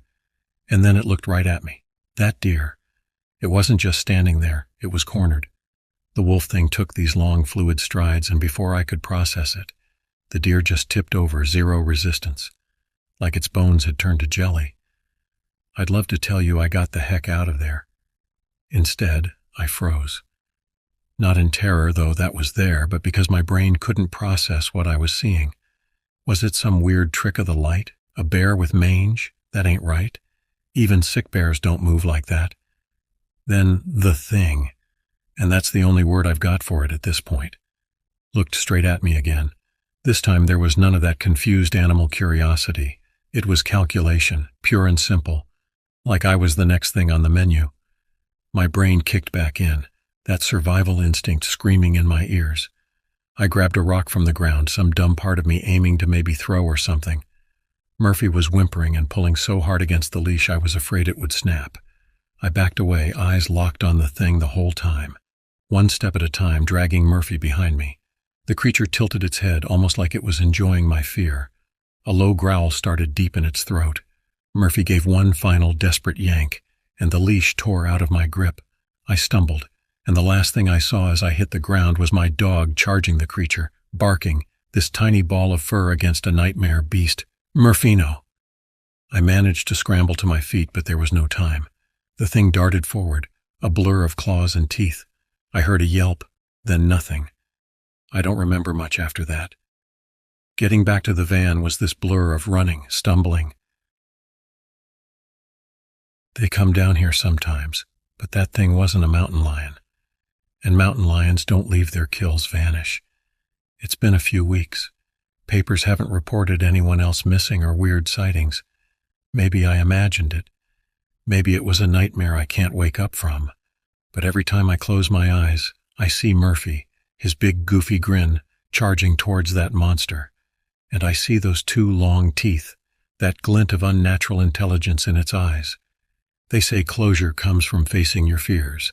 That's the biggest load of crap I've ever heard. There's some things you don't come back from, some nightmares that don't fade with the morning light. First few days were a blur of police reports, those pitying looks from neighbors and friends, the gnawing emptiness in the house that used to be filled with a wagging tail and way too much dog hair. I kept telling myself Murphy was gone, just another awful statistic, but some part of me clung to hope. Maybe he ran off, chased something, got lost up in the woods. That little spark of hope kept me going, or at least moving. Then 2 weeks after it happened, there was a report on the local news. Hiker found a dog collar on the trail up on the rim, crushed and bloody. Even though a part of me already knew, seeing it made it real. I threw up right there on my living room rug. That's when the sleepwalking started. I'd wake up in the middle of the night, out in the street, or in my truck with the engine running. One time the cops woke me up, passed out in my front yard muttering Murphy's name. No one said it, but it was clear the whole town thought I'd cracked after losing my dog. Couldn't blame them, really. I wasn't sure if I was losing it. The nightmares didn't help. Always variations on the same damn theme. Murphy, that creature, and those impossibly sharp teeth. Then came Sarah. She ran the coffee shop in town, and to be honest, I'd never really noticed her before. But one morning, after another night of sleepwalking, I found myself on her doorstep, a mess of tears and snot. She made me drink some awful herbal tea, rubbed my shoulders while I sobbed, and then lipped me dead in the eye. There's something else going on, ain't there? Something you ain't telling folks. She said with that small town, knows everything tone. I don't know why I told her. Maybe it was the tea, maybe desperation, but I spilled the whole story. The creature in the meadow, the unnatural deer, Murphy's disappearance. Sarah didn't laugh or give me that pitying look so many others had. She just nodded slowly and said, "Folks round here been telling stories like that for generations." My great-grand, she swore she saw something akin to a werewolf up on the rim back in the 50s. Old-timers have names for it, the skriker, the maw walker. Say it ain't natural. Now, I don't believe in werewolves, Bigfoot, or any of that nonsense. But sitting there in Sarah's kitchen with Murphy's collar on the table between us, something shifted. I couldn't explain what I saw, but I wasn't crazy. Sarah had this old leather-bound book, passed down through her family. It was filled with newspaper clippings, handwritten notes and sketches, everything from weird animal sightings to missing hiker reports dating back a century. Most of it was old wives' tales and such, but some of those descriptions matched what I saw that awful day. That book became my obsession. I spent every waking hour poring over it, drawing connections, looking for a pattern. Turns out those sightings spiked every few years, mostly around the rim. Something was drawing that creature up here, something more than just deer to hunt. The more I found, the more determined I became. If Sarah's stories were true, this thing had done this before. Maybe it had a territory, a pattern. Maybe it could be hunted, tracked, even killed. Revenge for Murphy wasn't my prime objective, sounds messed up. But if I took it out, maybe save some other fool and their dog. So I started gearing up. I bought hunting gear, night vision goggles, the whole works. Spent what little savings I had on supplies, cashed out my 401k. Sarah protested, thought I was truly gone off the deep end. But she also helped. Taught me to shoot her grandpa's old hunting rifle, helped me map those sighting locations. A few weeks later, I was ready. I left a note taped to the fridge, something about needing to check out a job off or out of town, and headed back up to Houston Mesa. This time, I didn't take the main trail, but an old deer path less traveled. Less chance of running into other hikers and having to explain what I was doing. It was nearly sunset when I reached that meadow. Same wildflowers, same stunning view, but this time I was the predator. The meadow was empty. I settled behind a fallen pine, that rifle heavy in my hands. Darkness fell, and I waited. The hours dragged by. That doubt crept in. Was I imagining things, chasing some insane delusion born out of grief? And then I saw it, silhouetted against the moonlight, that same hunch-shaped skulking along the tree line. My heart hammered against my ribs, adrenaline surging through me. I raised the rifle, took aim, and the world exploded in noise. The gun bucked in my hands, throwing me backwards. Through the ringing in my ears, I heard something howl, a long, mournful cry that echoed off the rim.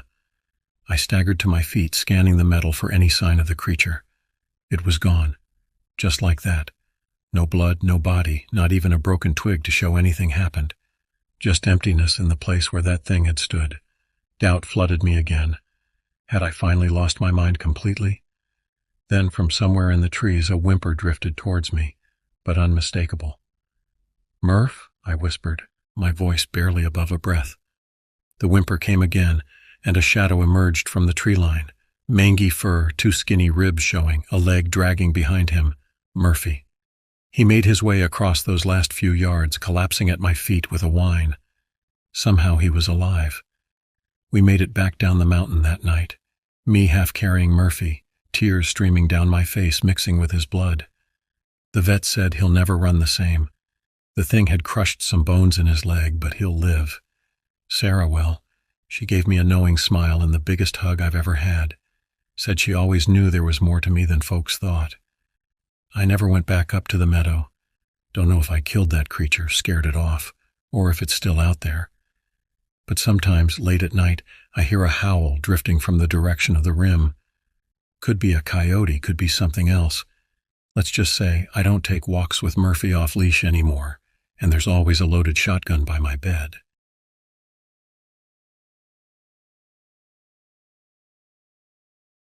I am Robert Morales, and I am 31 years old. Back in '98, I was working a dead-end job, selling insurance to farmers outside of Ely, Nevada. Life in Ely was quiet, too quiet. Not much ever happened. Except for that one time. It started with old man Jensen. He came into town one afternoon, eyes wide and wild, babbling about something tearing through his chicken coop, taking his livestock. Said it was like nothing he'd ever seen before. Now, old man Jensen was known to chase a shot of whiskey with a tall tale, so most folks just nodded along. But I'd seen a look in his eyes, a raw terror I hadn't seen since my time in the service. It stuck with me. A few days later, I was driving back from a sales call out near Steptoe. It was getting late, the sun already dipping below the Shoshone Mountains. Shadows stretched long and deep, turning the sagebrush into lurking shapes. I stopped at a roadside diner for a cup of coffee and a slice of pie. The place was empty except for a trucker hunched over a plate of fries and the waitress, a woman with tired eyes and a name tag that read, Doris, settling onto the red vinyl stool. Doris just shrugged. Everyone's on edge. Sheriff's been warning folks about some missing cattle out by the old copper mine. I took a sip of the bitter coffee. Old man Jensen's story? Doris looked at me, surprised. You heard about that? Sheriff thinks it's coyotes, but she trailed off, shaking her head. I finished my pie and paid up. The night air was cold, sharp against my skin. I started the drive back to Ely, the headlights cutting through the darkness. That's when I saw it. A flash of movement in the headlights, too big for a coyote, too fast for a dog. It darted across the road, disappearing into the sagebrush. I pulled over, my heart pounding in my chest. I wasn't sure what I expected to find. Maybe it was just a trick of the light. Or maybe old man Jensen wasn't so crazy after all. I got out of the car, the silence heavy around me. The only sound was the wind whistling through the sagebrush. I took a few steps toward where I'd seen the movement, my hand hovering near the tire iron I kept under the driver's seat. My voice sounded small and lost in the vastness of the night. There was no answer, just the wind and the silence. I waited, listening, but there was nothing. I told myself it was nothing, just a coyote or maybe even a stray dog. But deep down, I felt a chill that had nothing to do with the cold desert air. The next morning, I called the sheriff's office. They weren't much help. Said they'd had a few calls, but nothing concrete. Just shadows and rumors. But the rumors grew. A camper found his supplies torn apart, his food gone. A rancher reported strange tracks near his water trough, tracks unlike anything he'd seen before. The townsfolk of Ely, once dismissive, started locking their doors at night. The whispers started, spreading like wildfire through the dry brush. Something was out there, something hungry. One night I was having a beer at the only bar in town, the Miner's Rest. The place was mostly empty, just a few regulars huddled at the bar, speaking in hushed tones, door wide open. Another man chimed in, shaking his head. Jimmy was a young guy, just moved to town a few months back. He was trying to make a go of it, working on the ranch outside of town. I'd sold him a life insurance policy, just in case. Now I wished I hadn't. That night I couldn't sleep. I kept seeing the flash of movement in my headlights, hearing the whispers in the bar. I knew I had to do something. I drove out to the old copper mine the next day. The road was little more than a dirt track, barely wide enough for my car. The mine itself was a scar on the landscape, a gaping maw of darkness leading into the heart of the mountain. The air was heavy with the silence that felt almost oppressive. I got out of the car, my footsteps echoing in the stillness, and then I saw them, the tracks. They were unlike anything I'd ever seen before, large three-toed prints sunk deep into the dry earth. They led towards the mine entrance, disappearing into the darkness. I knew then that whatever had taken Jimmy, whatever was stalking the outskirts of Ely, was real, and it was waiting for me inside that mine. The call came in just before dawn. Sheriff Davis's voice, gruff even through the crackling radio, told me it was bad. A rancher, Edgar something, found a mess out by his south pasture, mumbled something about tracks, too big for any coyote, said it was like nothing he'd ever seen. Edgar wouldn't let me live down the time I mistook a bobcat for a chupacabra back in '08. Town still ribbed me about it, even after all these years. Truth was, things got quiet in Last Chance, Arizona. Population hadn't cracked 400 since the mine closed down in the '70s, and folks filled the silence with tall tales. This felt different, though. The urgency in Davis's voice, the way he wouldn't say more over the radio, made my gut clench. Last Chance wasn't much to look at. A dusty main street flanked by a fading saloon, a general store doubling as the post office, and a handful of houses clinging to life. Beyond that, just miles of scrubland stretching out under the Arizona sun, meeting the jagged teeth of the Dragoon Mountains in the distance. My house, a weather-beaten ranch inherited from my grandfather, sat a good mile outside. Davis was waiting for me by the time I pulled up, his cruiser's lights casting harsh shadows in the growing daylight. He was a big man, built like an oak tree, and weathered like one too, his face a road map of wrinkles etched by the desert Sunday. "Morning, Jesse," he greeted, voice low. "Didn't figure you'd want to miss this." The air was thick with the metallic scent of blood, a stench I knew all too well after 20 years as sheriff of Cochise County. Edgar, a wiry man with a face like crumpled leather, stood a few yards away, his gaze fixed on a point beyond the tree line. "Over there," he mumbled, nodding towards a gnarled mesquite tree, its branches casting long skeletal fingers across the blood-soaked ground. The sight hit me like a physical blow, or what was left of it lay sprawled beneath the tree. Its flesh was mangled, ripped open in a way that made my stomach churn. The rancher wasn't exaggerating. Whatever did this wasn't natural. "Tracks," Davis said, pointing to a set of impressions in the parched earth. They were enormous, unlike anything I'd ever seen before, deep, three-toed, and spaced far apart. They led away from the carnage, disappearing into the vast expanse of the desert. We spent the next few hours combing the area, but found nothing. No sign of the creature, no other tracks, just the lingering smell of death and the silence of the desert, broken only by the occasional cry of a hawk circling overhead. News, as always, traveled fast in Last Chance. By nightfall, the saloon was abuzz with theories. Mountain lions, some said. A pack of feral dogs, others insisted. But even as they spoke, I could see the fear in their eyes, the way they glanced nervously at the windows, as if expecting something to come crashing through. The killings continued. A sheep missing from a pen, its mangled carcass found days later miles away. 2 hikers vanished in the Dragoons, their campsite found abandoned, their supplies untouched. Each incident brought a fresh wave of terror to Last Chance, the creature, whatever it was, becoming a phantom haunting our waking hours. Sleep was a luxury I couldn't afford. I spent my nights poring over wildlife books, hunting journals, anything that could offer a clue. I even called in favors from old contacts, experts in everything from cryptozoology to animal tracking, but their answers were always the same. A shrug, a shake of the head, a whispered, "I've never seen anything like it." It was during one of these sleepless nights, hunched over a stack of dusty books in my grandfather's old study, that I realized I was fighting a losing battle. This wasn't some animal I could trap or hunt down. This was different. This was something old, something primal, something that had been here long before us and would be here long after. The next attack came just before sunrise. The creature hit the Peterson farm, snatching their prize-winning stallion from its stable. The horse's screams were like something out of a nightmare, echoing across the silent desert, a chilling symphony of terror and pain. I arrived to find the Petersons huddled together in their farmhouse, their faces white with shock.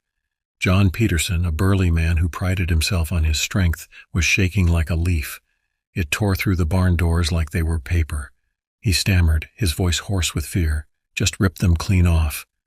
The tracks were there, larger than ever, and printed in the dew-covered ground. They led away from the farm towards the mountains, fading into the shadows of the canyons. We followed, Davis and I, our faces grim, our rifles loaded. The trail was easy to follow, a trail of blood and broken branches leading deeper and deeper into the heart of the dragoons. The air grew colder, the sunlight barely penetrating the dense canopy of trees. We found the stallion's remains in a secluded canyon, its once magnificent body a mangled mess. The air was heavy with the stench of death, and a strange, musky odor clung to the air, something ancient and alien. And then I saw it. It was a blur of movement at first, a flicker in the shadows at the edge of my vision. I turned, my rifle coming up instinctively, but it was too late. Davis cried out, a choked-off gasp of pain and surprise. I saw him fly backward, his body a rag doll tossed aside with contemptuous ease. He landed with a sickening thud against a boulder, his rifle clattering uselessly away. It was there, standing over Davis's crumpled form. Immense, powerful, unlike anything I'd ever seen before. Its eyes, two burning embers in the darkness, fixed on me, filled with a cold, predatory intelligence. I raised my rifle, my finger tightening on the trigger, but a part of me, a deep primal part, knew it was futile. This was not a creature I could fight. This was something else entirely. I lowered the rifle, my gaze never leaving the creature's eyes. It watched me for a long moment, its chest heaving, its breath a cloud of steam in the cold mountain air. Then, with a finality that sent shivers down my spine, it turned and melted back into the shadows, disappearing as silently as it had arrived. The silence that followed was absolute. I stood there frozen, my heart pounding in my chest, the metallic tang of blood filling my nostrils. Finally, I moved, stumbling towards Davis. He was gone. I buried Davis the next day, a simple ceremony attended by the few remaining residents of Last Chance. There were whispers, of course, rumors of the creature, of the strange tracks, of the sheriff's demise, but no one spoke of it directly. Life, as it always does, went on, or at least a semblance of it. The ranchers reinforced their fences, the hikers stuck to well-traveled paths, and the residents of Last Chance learned to live with a new kind of fear, a primal dread that settled over the town like a shroud. I stayed on as sheriff, though a part of me knew it was pointless. There was nothing more I could do. The creature, whatever it was, had vanished back into the wilderness, leaving behind a trail of death and a silence more profound than any I'd ever known. Some nights, I still wake up in a cold sweat. The memory of that night in the canyon seared into my mind. I see Davis's lifeless eyes staring back at me, hear the echo of the creature's rasping breath in my ears, and I know with a certainty that chills me to my core that it's still out there, somewhere in the vast, unforgiving wilderness, watching. The call came in just before midnight. Dispatch said a possible break-in, strange noises reported by neighbors. Routine, except for the location, Pine Ridge Reservation, South Dakota, a place even most cops avoided after dark. I was the new guy at the Martin Police Department, the one they sent when they didn't want to go. Conrad Bloom, I told my partner. A seasoned Lakota officer named Silas Red Cloud. Silas didn't look thrilled. He rarely did, but something about this call had him spooked. The house was a ramshackle thing on the edge of town, barely standing. We found the front door ajar, swinging in the wind. Silas drew his gun. I followed suit, my hands sweating on the grip. Inside, the air hung thick and cold like a tomb. Furniture lay overturned, belongings strewn everywhere. A struggle. Silas found the homeowner, an old woman named Mary Two Hawks, in the kitchen. Her neck was broken, a pool of blood spreading across the linoleum floor.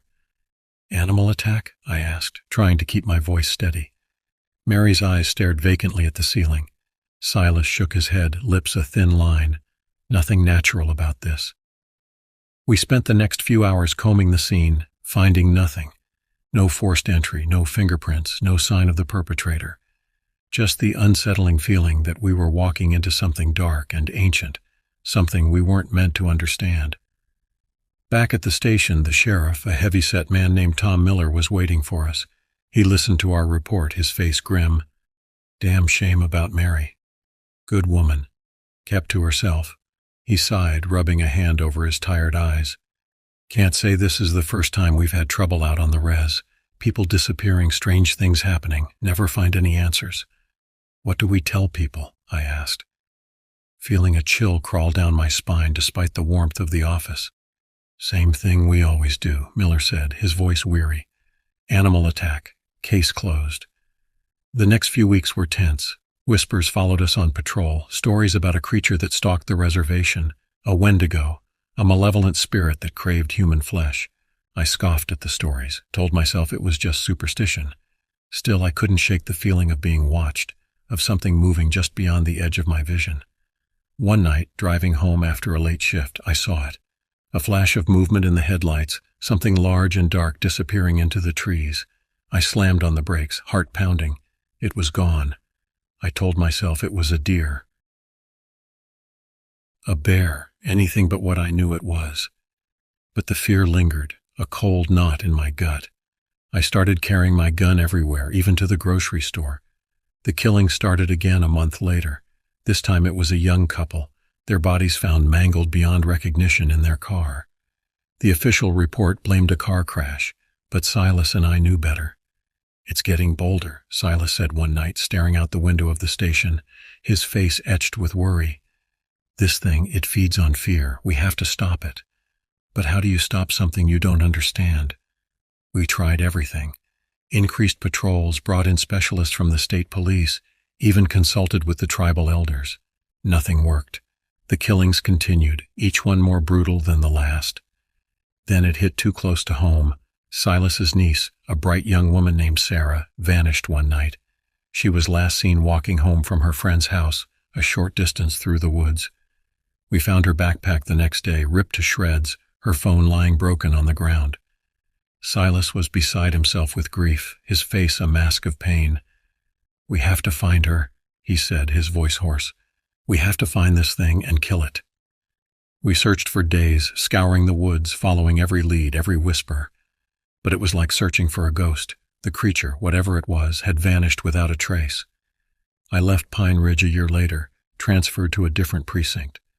The official story was I was needed elsewhere. I couldn't take it anymore. The fear, the helplessness, the knowledge that something dark and evil was still out there, preying on the innocent. I still think about Sarah sometimes, about Silas's grief. I think about the darkness that hangs over Pine Ridge, a darkness I know I can never escape. And sometimes, in the dead of night, I swear I can still hear it, a low guttural sound like something hungry, something waiting. I've lived my whole life in Grand Junction, Tennessee, a speck of a town on the map, an hour's drive east of Memphis. Folks around here are good people, plain and simple, but we're a bit set in our ways. My name's Elwood Grimes, and at 43 I've spent more time in these woods and fields than I care to count. We don't get many outsiders, and that's just how we like it. Big Hill Pond State Park sits just outside of town, a lesser-known gem that stretches over 4,000 acres. It's a haven for hikers, bird watchers, and those looking to escape the hustle and bustle. I'd been a park ranger there for the past 15 years, a job I took pride in. There's a quiet to the forest that I've always found comforting. But things changed one spring when the peace of those woods was shattered. It was mid-April, the kind of day when the air is thick with the promise of summer. The dogwoods were in bloom, and the scent of pine and fresh earth was strong. I had just finished my morning rounds, checking the trails and campsites. The park was unusually empty for a Saturday. I spotted Bill Hensley, the local game warden at the ranger station. Bill and I went way back. Our fathers had been friends before us. "Morning, Elwood." Bill greeted me, his usual easygoing demeanor replaced with a hint of unease. "Morning, Bill. What brings you out this way?" He scratched his head, glancing around as if expecting something to jump out at him. "Got a report of a missing hiker, a woman named Judy Sanderson. Came out here yesterday. Hasn't been seen since—" I frowned. Missing hikers were rare. The trails were well marked, and the locals knew these woods like the back of their hands. She alone? Far as I know, her car's still in the parking lot. No sign of her on the main trails. Better start at her car and see if we can pick up a trail. The sun was high by the time we reached the parking lot. Judy's car, a beat-up old Subaru, sat forlornly under a pine tree. We checked inside but found nothing unusual, just a map of the park, a half-empty water bottle, and a couple of snack wrappers. "She must have headed towards the lake," I suggested. "Maybe got turned around." We started down the trail, Bill calling out Judy's name every few minutes. The forest swallowed our voices. The only reply the rustle of leaves and the distant call of a hawk. We reached the lake without incident, but there was no sign of Judy. As we were about to turn back, I spotted something glinting in the underbrush. It was a small silver bracelet, the kind you might pick up at a souvenir shop. I picked it up, turning it over in my hands. "Bill, over here." He came over, eyes narrowing at the sight. "That hers?" "Could be. Might have fallen off while she was walking." Bill radioed the discovery in, and we decided to press on, hoping to find more clues. The trail grew narrower, less maintained. As we ventured deeper into the forest, the air felt different, heavier. We reached a clearing I'd never seen before, and that's when we saw it. A cabin stood at the edge of the clearing, half hidden by trees and overgrowth. It looked old, abandoned, with broken windows and a sagging roof. "You ever seen this before, Bill?" He shook his head. "Not in all my years." Cautiously we approached. The door creaked as I pushed it open, revealing a dark, musty interior. Dust motes danced in the shafts of light that filtered through the broken windows. The place was empty, save for a few pieces of broken furniture and a strange smell that I couldn't quite place. We split up, searching the small space. In what must have been the bedroom, I found another clue. A torn piece of fabric caught on a nail. It was bright red, standing out starkly against the drab wood. "Bill, take a look at this," I called. He came in, eyes widening at the sight. "That's blood." Before we could ponder the implications, a noise outside caught our attention. It was a low guttural sound like nothing I'd ever heard. We rushed to the window, peering out, but saw nothing. "I don't like this, Elwood," Bill said, his voice tight. "We should head back, get more help." I nodded, agreeing with him for once. We backed out of the cabin, keeping our eyes on the forest. The sun was setting, casting long shadows through the trees. We hurried back to the main trail, every rustle and snap of a twig setting us on edge. By the time we reached the ranger station, the sky was darkening. We radioed in our findings, and within the hour, a search team was assembled. Flashlights pierced the darkness as we retraced our steps, but the forest seemed different at night, more menacing.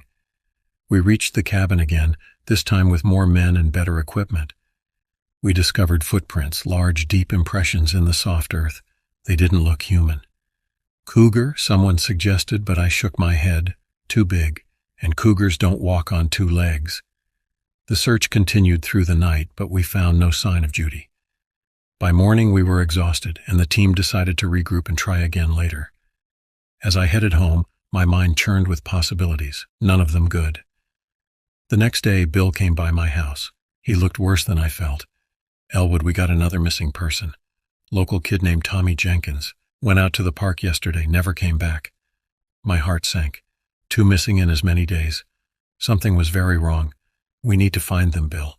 Before it's too late, we gathered a larger search party, scouring every inch of the park. Days turned into a week and the sense of dread grew. Then we found Tommy, or rather what was left of him. Deep in the woods, far from any trail, his body lay broken and bloodied. The sight was gruesome, and I won't go into details, but it was clear he hadn't died peacefully. Bill and I stood there, the reality of the situation sinking in. "This ain't no animal," Bill muttered. "No animal does this." We reported back and the authorities got involved. The park was closed and the search for Judy intensified, but she was never found. The cabin was torn down, the forest around it combed for clues, but nothing turned up. Life in Grand Junction returned to a semblance of normalcy, but the shadow of those events lingered. Folks talked in hushed tones, and the park, once a beloved escape, became a place of fear. I kept my job, but the joy of it was gone.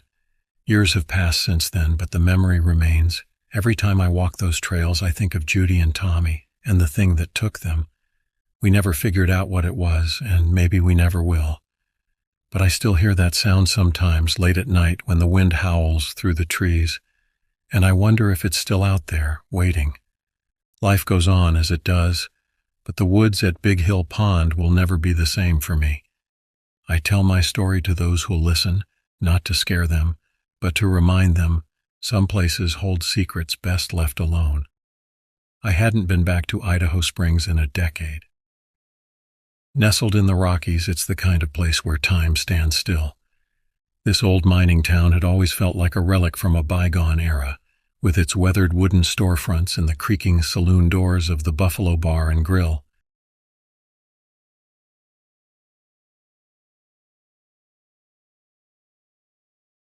I remember stumbling upon the reservation just as the sun began to set behind the Grand Mesa in Colorado.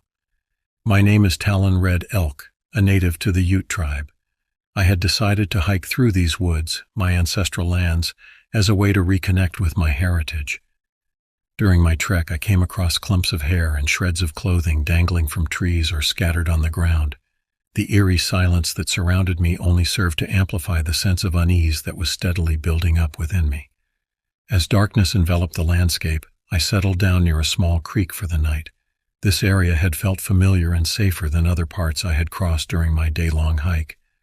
The ambient sounds of flowing water and fluttering wings provided some comfort amidst the strangeness.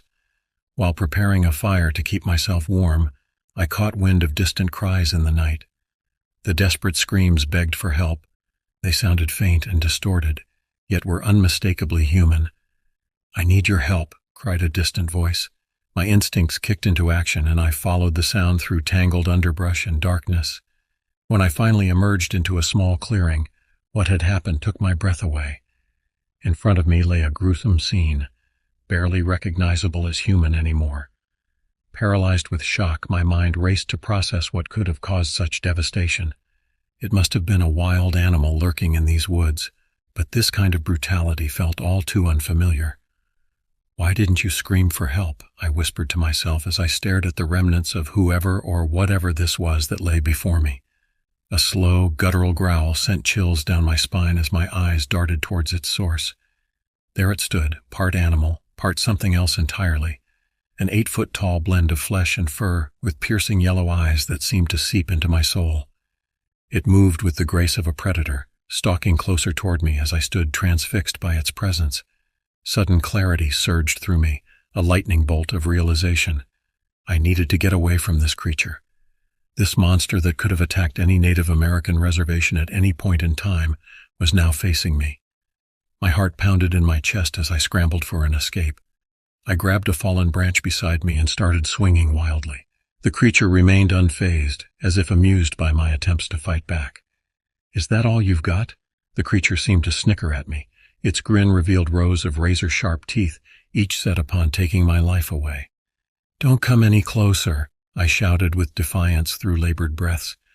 Still, panic surged within me. The beast proved relentless in its pursuit. The gasps for air felt like fire in my lungs as I put more distance between us. Glancing behind, I saw it gaining on me fast before throwing my makeshift weapon at it with all the strength I could muster. The futile effort earned a mere second's reprieve. The creature lunged at me, its grotesque claws outstretched. I could feel the rush of air as it narrowly missed, slicing through my flesh. My legs trembled as I continued to sprint through the dense forest, feeling every brush against a tree or twig as they whipped my body along the way. "Help!" I screamed at the top of my lungs, gasping for breath as I hoped somebody would hear me and come to my rescue. But deep down I knew nobody would be able to save me. Faintly I heard voices in the distance, fellow campers at the site where I'd been staying. My heart leaped with hope, but then the creature let out another blood-curdling screech that echoed through the woods, drowning out all other sounds. I stumbled on a tree root and crashed to the ground. Instantly I felt its massive weight slam into me. It pinned me down with ease, and for a moment I caught sight of its face, or rather faces, as it appeared to have several cramped into one twisted mass. Its teeth gnashed mere inches from my own face, as it held me captive beneath it. "No!" I shouted, slamming my fists against its leathery hide. The creature seemed invulnerable to any damage I could inflict. Knowing my attempts were futile, my thoughts raced for any possible way to escape this nightmare. As if sensing my thoughts, it pressed its grotesque face closer to mine and whispered something that sounded like words, but was somehow wrong. It spoke in a voice like 100 tortured souls. Each word sent paralyzing terror coursing through me. With no options left to me, I did the only thing I could think of: pray. Despite having never been religious, at that moment those words comforting enough that they brought a shred of hope. For inexplicable reasons, the creature stopped its advance. It tilted its head, listening, and released its grip on me. I scrambled backward, watching as it skulked off into the night. The voices in the distance grew louder, and soon my friends appeared on the forest path. They had heard my calls for help and had come searching. "What happened?" one of them asked breathlessly. "A creature," I replied hesitantly, still shaken by the experience. "It attacked me." "We need to report this," another insisted. "Maybe they can track it down." Yet somehow I knew that whatever this being was, it wouldn't be tracked or killed like a regular beast. It was an entirely different level of horror and monstrosity. We left the campsite that night without hesitation. As we drove away, I couldn't shake the feeling that whatever lurked in that forest might still follow me, that I could never truly escape it. Over time, I shared the story with others only to find them skeptical and dismissive, brushing it off as a ridiculous tale. Eventually, I stopped talking about it altogether. The memory of that night continued to haunt me in my sleep. As days turned into months and then into years, my fear slowly converted into curiosity. What was that thing? Where did it come from? And why did it let me live? With reluctance and determination driving me onward, I traveled back to the forest where my encounter had taken place, prepared for anything despite knowing that there's no way of fully understanding what happened on that horrific night many years ago.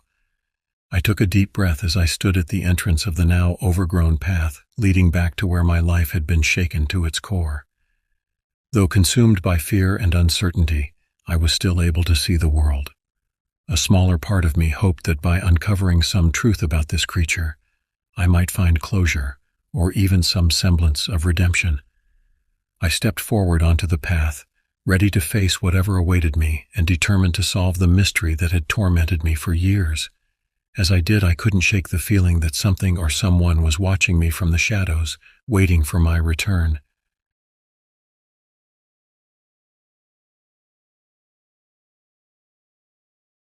Okay, before I start, I have had 7 encounters with skinwalkers. The first being when I was 9, and the last one 3 months ago. I am now 16. So, I don't know if what I call a skinwalker is what everyone else thinks a skinwalker is. I have been calling them that since my second encounter when I was 10, before I knew that skinwalkers were already a thing. If you want to skip all the background information, skip to paragraph 8 where the encounter starts.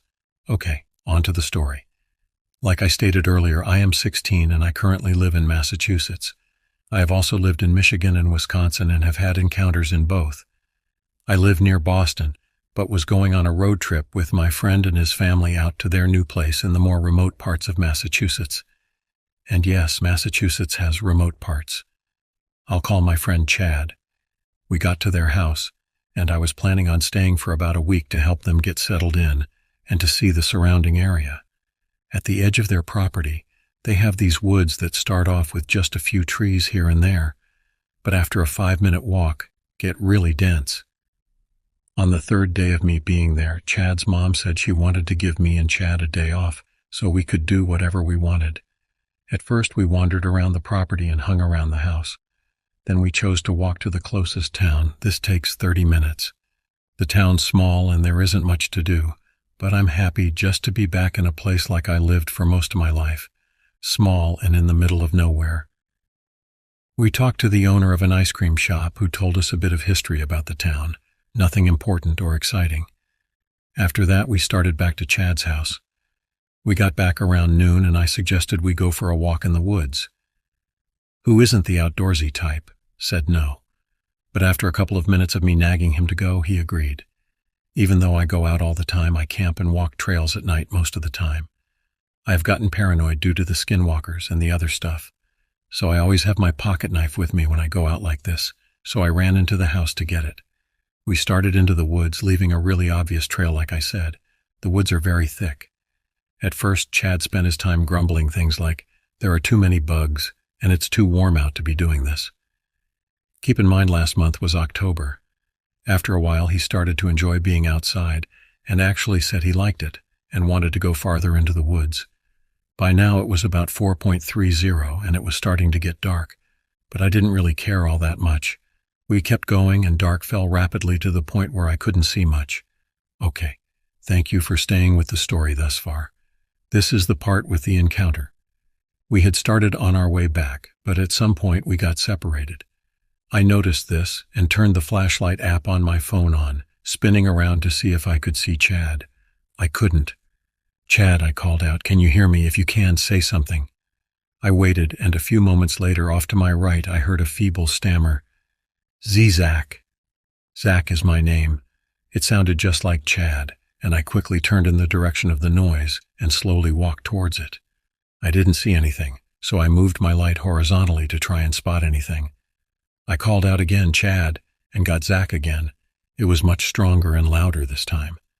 I walked forward with more confidence but stopped dead in my tracks as I heard something big moving very quickly through the brush from right behind me. I whipped around frantically and came face to face with Chad. At first I was stunned. I had heard him from the opposite direction. Up to this point in my life, I had only encountered a skinwalker with another person once, and we were together when it happened, so this situation was new to me. What the F? Why did you walk behind me to get me?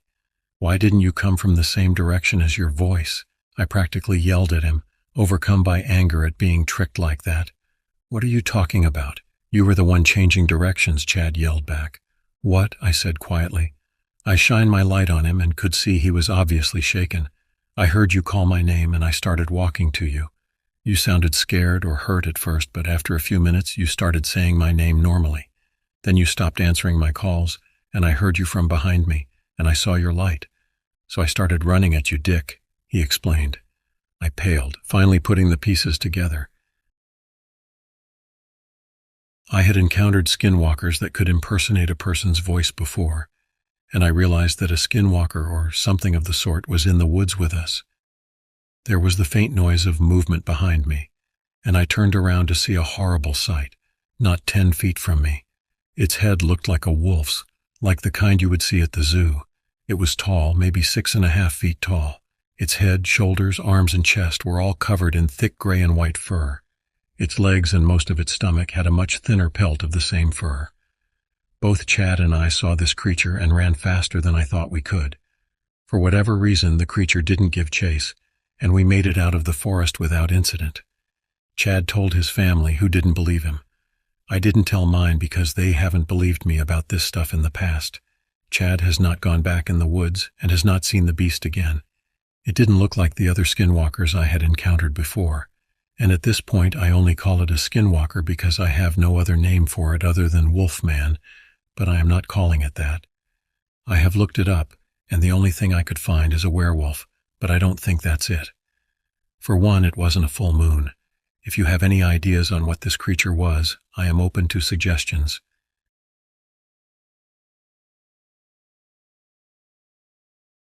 My story begins in Colorado. I was 14 years old at the time. My family was taking a trip to visit my grandmother, who lives deep in the country. We were planning to stay over a few nights and enjoy the peace and quiet of the country. I've always been more of an indoorsy person, but I did love taking a nice hike through the woods from time to time. The highway drive was long and uneventful, but once we finally got there, I was super excited. After all, I had my own room in the beautiful cabin my grandmother lived in, with an amazing view of the lake and forest surrounding the property. I exchanged greetings with her, and after a few minutes of idle conversation, headed to my room. I pulled out my laptop and began to get set up for a quality gaming session when I first heard the howling. It sounded like a wolf's cry, but slower, almost distorted, like if you recorded the howl, played it back at half the speed, and lowered the pitch. It was creepy, but having little to no experience living in the country, I brushed it off, mentally categorizing it as a different animal. Soon the sun began to set, and I was indeed tired, partly to the long car ride. I began to get settled into bed, and despite the thick comforter, something didn't feel right. It's a feeling hard to describe, like something was misplaced or missing. I didn't know what it was, but I brushed it off, telling myself it was just weird to sleep in an unfamiliar place, and eventually I drifted off. I woke up around 10 in the morning, feeling well rested. Looking through my window, I could see it had gotten foggy, as there were billowing clouds of mist drifting through the trees. It was raining too, and heavily, as it was hard to see through the windows due to the excessive amount of water droplets. I threw on some pajamas and went to grab some breakfast.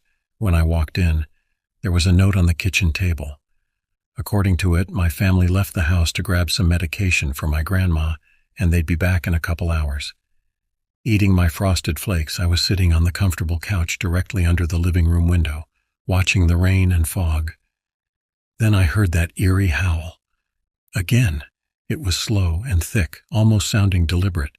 As that happened, I just noticed a figure creep forward in the fog. Of course, foggy weather in the country can be extremely thick, and I couldn't see anything over 5 feet from the window. I could barely make it out, but it looked like a wolf, almost. The feeling that something was wrong, very, very wrong with the animal hit me.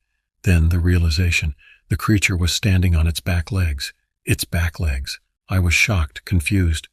When I finally could think clearly, I looked at the creature in more detail. Its legs were twisted, bent in weird ways, almost like it was hit by a car.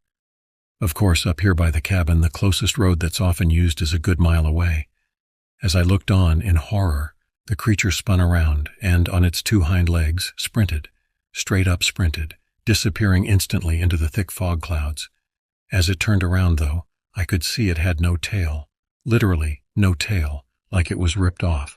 I instantly ran back to my room, shut and locked the door, and hopped on my laptop, trying to forget the horrific sight I just saw. When my family finally got back, around 3, I waited till my parents were out of the room to tell my grandma. My parents wouldn't believe me anyways. I knew she was Native American, but not that she was Navajo. She told me that what she believed I saw was a Skinwalker. Supposedly, it's a shape-shifting spirit or witch that takes the form of animals in order to harm people. However, it can never perfectly replicate the animal it takes the form of. When we left 3 days later, I was happy to get out of those woods. After researching the legend of the Skinwalker further, I honestly believe that that is what I saw. So to all those listening, be careful when you go deep into the countryside of Colorado. If I met that creature when I was outside the cabin, I may not have been here to tell this story.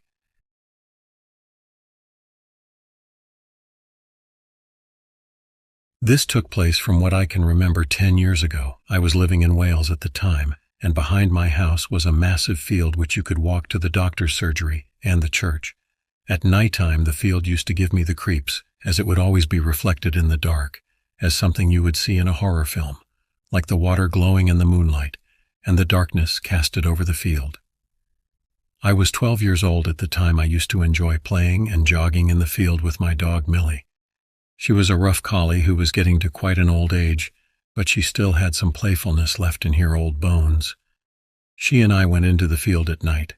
To give a small overview of my old house, there was steps from the back door to the road behind the back garden. You would walk past a tree line. Then the metal gate to the field was there. We took a jog into the field and it was quite fun time. We did the usual games anyone would do with their dogs, like fetch the stick, run and chase, and other fun games. The field was only partially well lit by the nearby street lamps, but the back area was dark and spooky.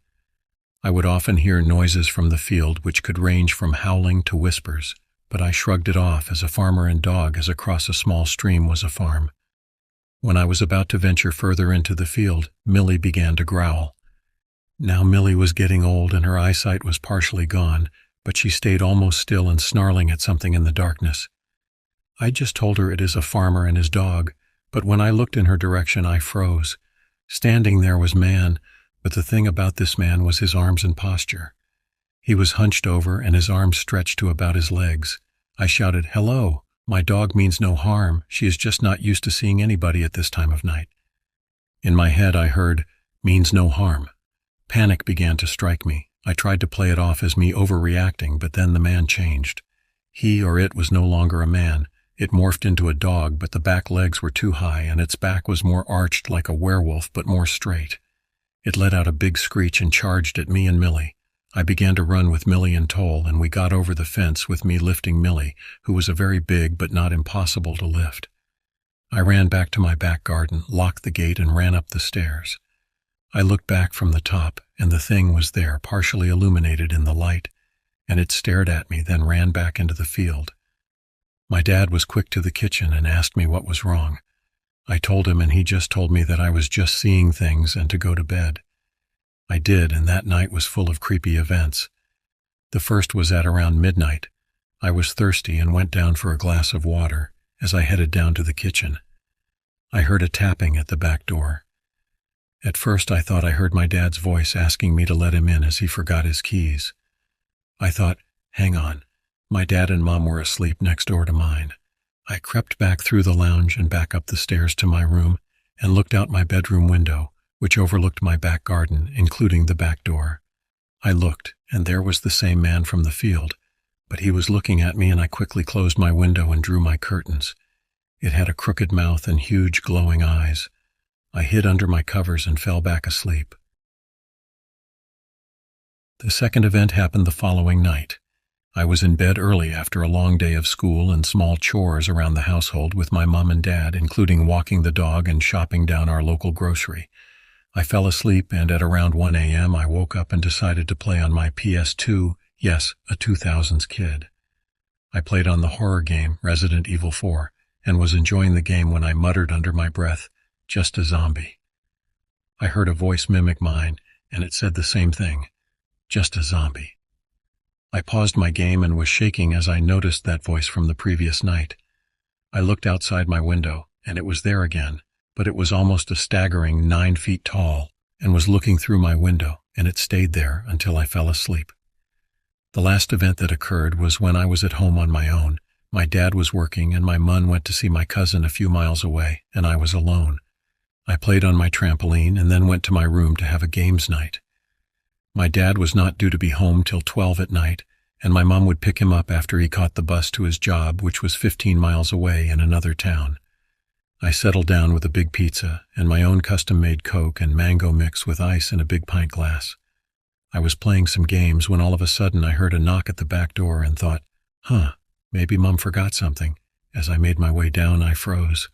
Mom went to see my cousin and my dad was working the night shift. How can they either be back as the buses stopped running after 6? I also recalled the last 2 nights with that thing. I peeked behind the lounge door, but nothing. I felt it was my imagination, but then I heard my name. It called my name, Joshua. I looked at the back door again, and the thing was there. Millie was barking at it after it began tapping, and I called her to quietly follow me. She listened and came to me, whimpering, but I told her it will be okay. I took her and my cat, who was hissing at the creature upstairs, and locked the door. I waited there, lights off and windows drawn. I then heard more snapping bones, and it began screeching. I looked out the window and it ran into the field. I saw the headlights of my mom in her car pull up behind the back gate, and I ran out to ask her if she saw it, but she did not. I was relieved to see my mom, but was irritated by what I kept seeing. Almost 7 years later, at 19, I had to know what I saw all those years ago, and after asking around and explaining my experiences, They told me what I witnessed was a Skinwalker or a Wendigo, but I thought as a young horror fan they were native to America. But some must have been in the United Kingdom long ago. All I am happy with is we moved back to England, and when I visit the area, the field has been locked firmly. I just hope somebody else was not their next victim.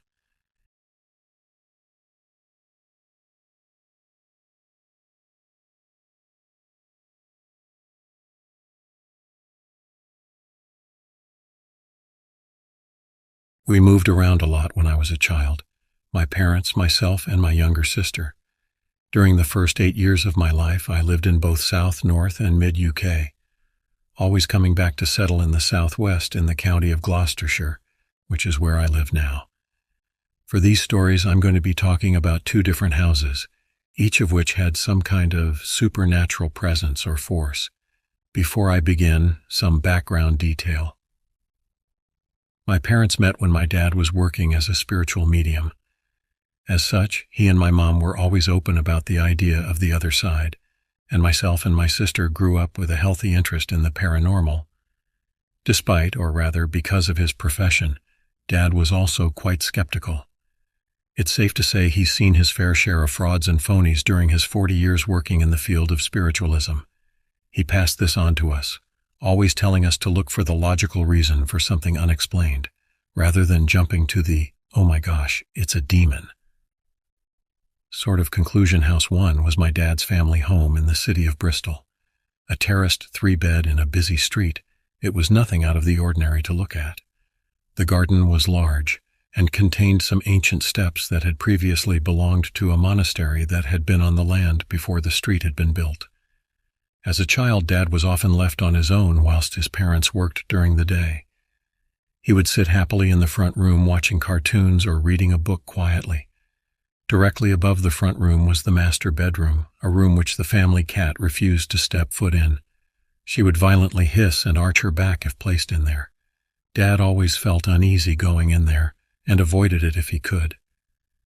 Not long after moving in, he began to hear loud, heavy footsteps coming from above when he was in the front room. He described them as feeling and sounding very deliberate, as if someone was slowly going from one end of the room to the other, letting him know that they were there. Of course, he was the only person home at the time, and the cat was not heavy enough to make the footsteps. This scared him so much that he would wait on the front step for his parents to get home, and was usually scolded for doing so. His mom didn't believe his stories until her own experience not long after. She was sleeping alone in the master bedroom one night, drifting off to sleep, when she suddenly felt large hands grip around her throat and begin to strangle her. Her husband had not long left her, and aside from my dad, she was alone in the house. She could not physically see anyone else in the room. Struggling against an invisible enemy, she desperately pulled and thrashed, and eventually the feeling of being suffocated diminished and the room was calm again. In the morning, there were visible bruises around her throat. Interestingly, events of this kind only happened to females of the family. My dad, who later slept in the room as an adult, never experienced the strangling sensation, but my mom did when she moved in with him. She also had bruises on her neck after the attack from the invisible assailant. As a child, I also used to nap in the master bedroom. Mom recalls me waking up screaming one day, sobbing that the bad man was in the room and had tried to take me. I was only 4 at the time, and it could have just been a bad dream, but both parents had a very uneasy feeling. Dad decided enough was enough and tried a solo seance and cleansing to get rid of the spirit. He describes linking in whilst meditating in the room and feeling coldness and a very angry presence. In his mind's eye, he saw a middle-aged man with a red face and saw the house transformed into farmland. He felt that the man had worked the land and could feel an almost tangible hatred coming off of the man that was directed at women. Dad told him in no uncertain terms to move on, but describes having to psychically force him on. He also cleansed the room afterwards with a ritual. The strangling never happened again, although a dark feeling always stayed in that room, and the family pets never did go in there. Other strange things happened all over that house, although not as scary as the presence in the front bedroom. A visitor staying over saw a smiling monk in a gray habit stood on the landing one morning who slowly disappeared into the wall.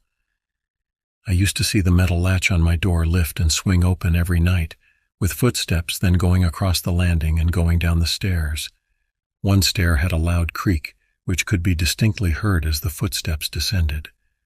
Weirdly, this never used to bother me, and I just accepted it as normal. Notable mentions include my mum seeing a pair of disembodied tartan slippers go down the stairs one day, the same kind of slippers that my dad's nan had worn when she lived in the house. Also, my dad heard his voice called in a sing-song female voice from the landing one day as he was getting ready to leave. Safe to say, he ran out of the front door and didn't look back for fear of seeing someone there. He had been alone in the house at the time. Sadly, my parents remortgaged the house during a period of financial turmoil, and unfortunately ended up losing it. We moved from Bristol when I was around 6 years old to a house in the north of the country, but this isn't the house that I'm going to talk about next. At 9, we returned to Gloucestershire to a rented council house on an estate in a small country town. The estate was on the edge of rolling countryside and had a school at the end of the lane, ideal for a family with children. I loved this house. Despite family stress and strain, some of my happiest memories are from playing in the overgrown back garden with my sister. Although sometimes spooky, it never felt bad, like the Bristol house had. It was a tiny 2-up, 2-down little thing. I shared a room with my sister on the upper floor that had a tiny strip of landing, my parents' room and a bathroom. In the bathroom ceiling was a trap door to a small attic that was used to store Christmas decorations and old boxes. The event that I'm going to relate happened to myself and my sister on the upper floor. To this day, I'm still baffled by it, and hopefully someone listening might have some answers. I'm of Irish and Welsh heritage, so I've always had a strong belief in fairies and fae, which is possibly what this story might come under. Again, I'm not sure.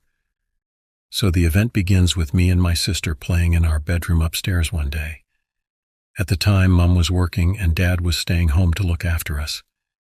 His mental health was not great at the time, and he has put himself to bed in the master bedroom next door during a depression spell. We were trying to play quietly and could hear him snoring next door loudly. We were in the middle of happily drawing at coloring and chattering to each other when a loud thump came from the bathroom, startling us. Our bedroom did not have a door. We could see the landing from our perch on the bed and nothing was there, nor had Dad gotten up to go to the bathroom. No, his bedroom door was firmly shut and he was snoring away. We carried on playing, not taking much notice of anything, when for want of a better word, voice came from the bathroom. It sounded like my dad's voice if he was gargling water and or strangling himself at the same time. The vowels were sort of stretched out and it sounded deep.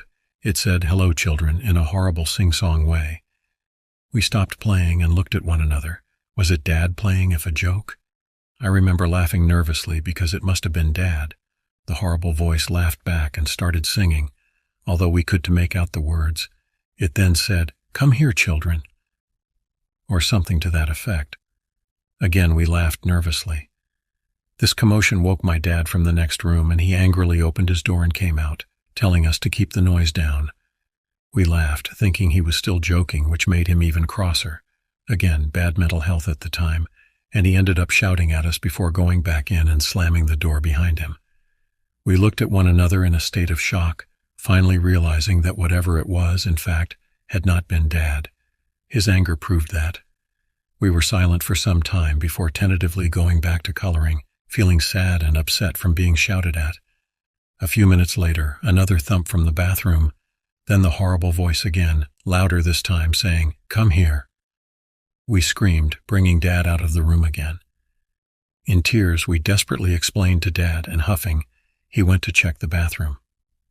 Silence. We peeked around the door and saw him staring at an open trap door, something that we, as small children, could definitely not reach. Dad went up there and checked, but nothing at all. We all went downstairs after that, and the mood was weird. For a week after this, I heard loud stomps coming from the ceiling above our bedroom. On my top bunk, I could reach out and touch the ceiling and feel the vibration from the stomping. It scared me silly, and I shared the bottom bunk for a good while after. My sister denied remembering this story until a few years ago when we were going through a box of childhood things, and we came across her diary. We were laughing about all of her scathing recounts of old arguments between us when we came across an entry detailing our experience with the weird voice in the attic. She has even drawn a little image of us sat on the bed. I have plenty more stories to tell, both my own and family ones, but I'll save those for another time as I'm aware this has been super long.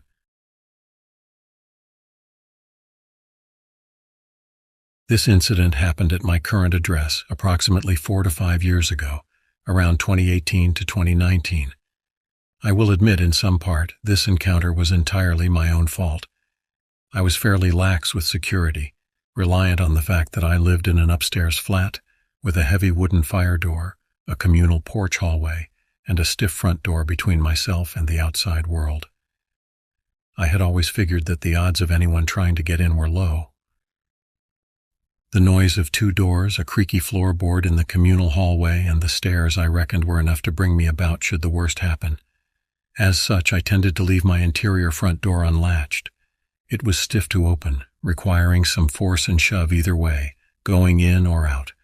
And the front door was stiff in itself, and ultimately it was easier to leave that front door unlocked, as it meant I didn't have to fight with it when taking rubbish out to the bins, getting the post, or checking on the electric meter. It was summer, a warm night, and generally a quiet night. Having spent the night browsing on the internet, reading the odd comic, and watching the odd stream on Twitch, I decided to go to bed. Now I don't sleep in the bedroom. I haven't done since I moved into this flat many years ago. The bedroom is just too big and empty, the bed just too wide to be comfortable in. Plus, all my stuff is in the living room, so it's just easier to crash on the couch there. So, as usual, I went to lie down on the couch, putting my glasses on a box to the side, my trusty golf umbrella of self-defense that my parents gave me many years back located just in the hallway. Now, why do I consider a golf umbrella a defense, you ask? Well, let's explain.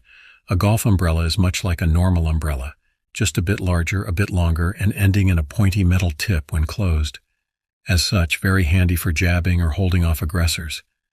I kept it in the hallway as always, thinking I was safe. So I drifted off to sleep, light still on, thinking nothing of it. A few hours later, about 1 a.m., I started to stir, as I always do. Half awake, my vision blurred. I'm practically blind as a bat without my glasses, the light shining, and a tall figure looming over me, staring down at me. Wait, a tall figure looming over me, staring down at me. What the fu— I swore, fumbling for my glasses, quickly putting them on as I sat up on the couch, shrinking back a bit against the couch. At this point, my heart was racing, my mind going through fight-or-flight scenarios. In my living room, just a few feet away from me, stood a tall man, maybe in his mid-20s, staring at me, his gaze somewhat vacant. I didn't get an immediate sense of dread or menace. He didn't seem hostile or threatening, but come on. Random stranger stood in my living room watching me sleep. Who the hell are you? Why are you in my flat? I struggled to get the words out as I slowly tried to get to my feet, moving along the couch toward the hallway. The guy stood there watching me, but he didn't seem to react. Instead, he replied, his voice almost sing-song and hollow. "This is my flat. I live here." And then he recited an address in a town nearly 50 miles away. I shook my head, trying to calmly explain, holding my hands out, non-threatening. No, mate, this isn't that address. This is my address. And I would read my address out slowly, emphasizing the difference between the one he was reciting and my own. I mean, there was no similarity. Names, house numbers, postcodes, all different, completely different. Oh, but this is my address. And he recited it again. This went on a few times, back and forth, until I finally showed him an envelope from a bill, showing that it was, indeed, not his address. At that he paused, frowning, looking confused. At this point I almost pitied him. At this point I had gotten the umbrella, holding it carefully to one side. "Look, mate, this isn't your address, but you can't stay here. Come on, let's get you out of here." At this point I was moving back, trying to position myself between him and the rest of the living room, to try and herd him out. How? I don't know, but it seemed the best idea. I couldn't call the police. I had no idea how he would react if he did. As I tried to coax him back, he stood there, unmoving, watching me, staring. Then he stopped, stood straight up, almost like a soldier coming to attention. He turned a hard left and stared at the mirror on my wall. This was different. Download complete. I have a signal. This is my address. Turning on. Okay. He was not all there. I gently coaxed him back, ushering him gently, politely toward the hallway and back down the stairs, repeating over and over this wasn't his address. Eventually, after 15 minutes of this individual, I had gotten him outside, closing the doors, sliding back into my flat, and this time throwing the latch to make sure it was locked. Heart racing, I called the police. I explained the situation, described the strange man, and told them where he was likely to be. About 20 minutes later, I got a knock on the door and a call from the officer visiting. They'd found the strange man, one street across, at exactly the same place. First house on the right from the main road, behind the shops, past the 10-foot. A lot of the roads mirrored this layout, shops and grocers running up the main road, side streets with terraced housing along the way. And they'd found this man at exactly the same spot, just on a different street. Turns out he had been going to every first house on the right behind the shops. I explained the address he was giving and what happened. The officer simply shook their head. I was lucky. It turned out there was a very little known accommodation for mental health patients just up the road from where I live, one of the many the council had in the city, not public to protect the patients. And it turned out my visitor was one of their patients who had gone missing on an evening walk. I sighed with relief. They had him now. They were able to make sure he got back to where he belonged, and I had learned an important lesson of locking the door. A few minutes extra hassle was probably worth the safety. In the morning, I decided to look up the address he had recited over and over again. A quick look on Google Maps, and I stopped, shocked. The location and layout of the address was pretty much identical to my own. First house on the right, off a main road behind the shops. It seemed that though he was unable to associate actual street names, postcodes, and the like with addresses, he had memorized the layout and was going off that alone. It still scares me a bit to this day. I've had encounters with all sorts. Ghosts, attachments, a local dog man. But for some reason this just spooked me that bit more. A stark reminder that the scariest encounters of all are with real, normal people, in real circumstances. How long had he been there? How long had he been watching me sleep? What had he done to end up where he had, and what would he have done given the chance? I'll never know, and I never want to know. Give me the supernatural any day. At least you have some idea what the mood of the encounter is like. Nothing at all like a man who was not there and turned on.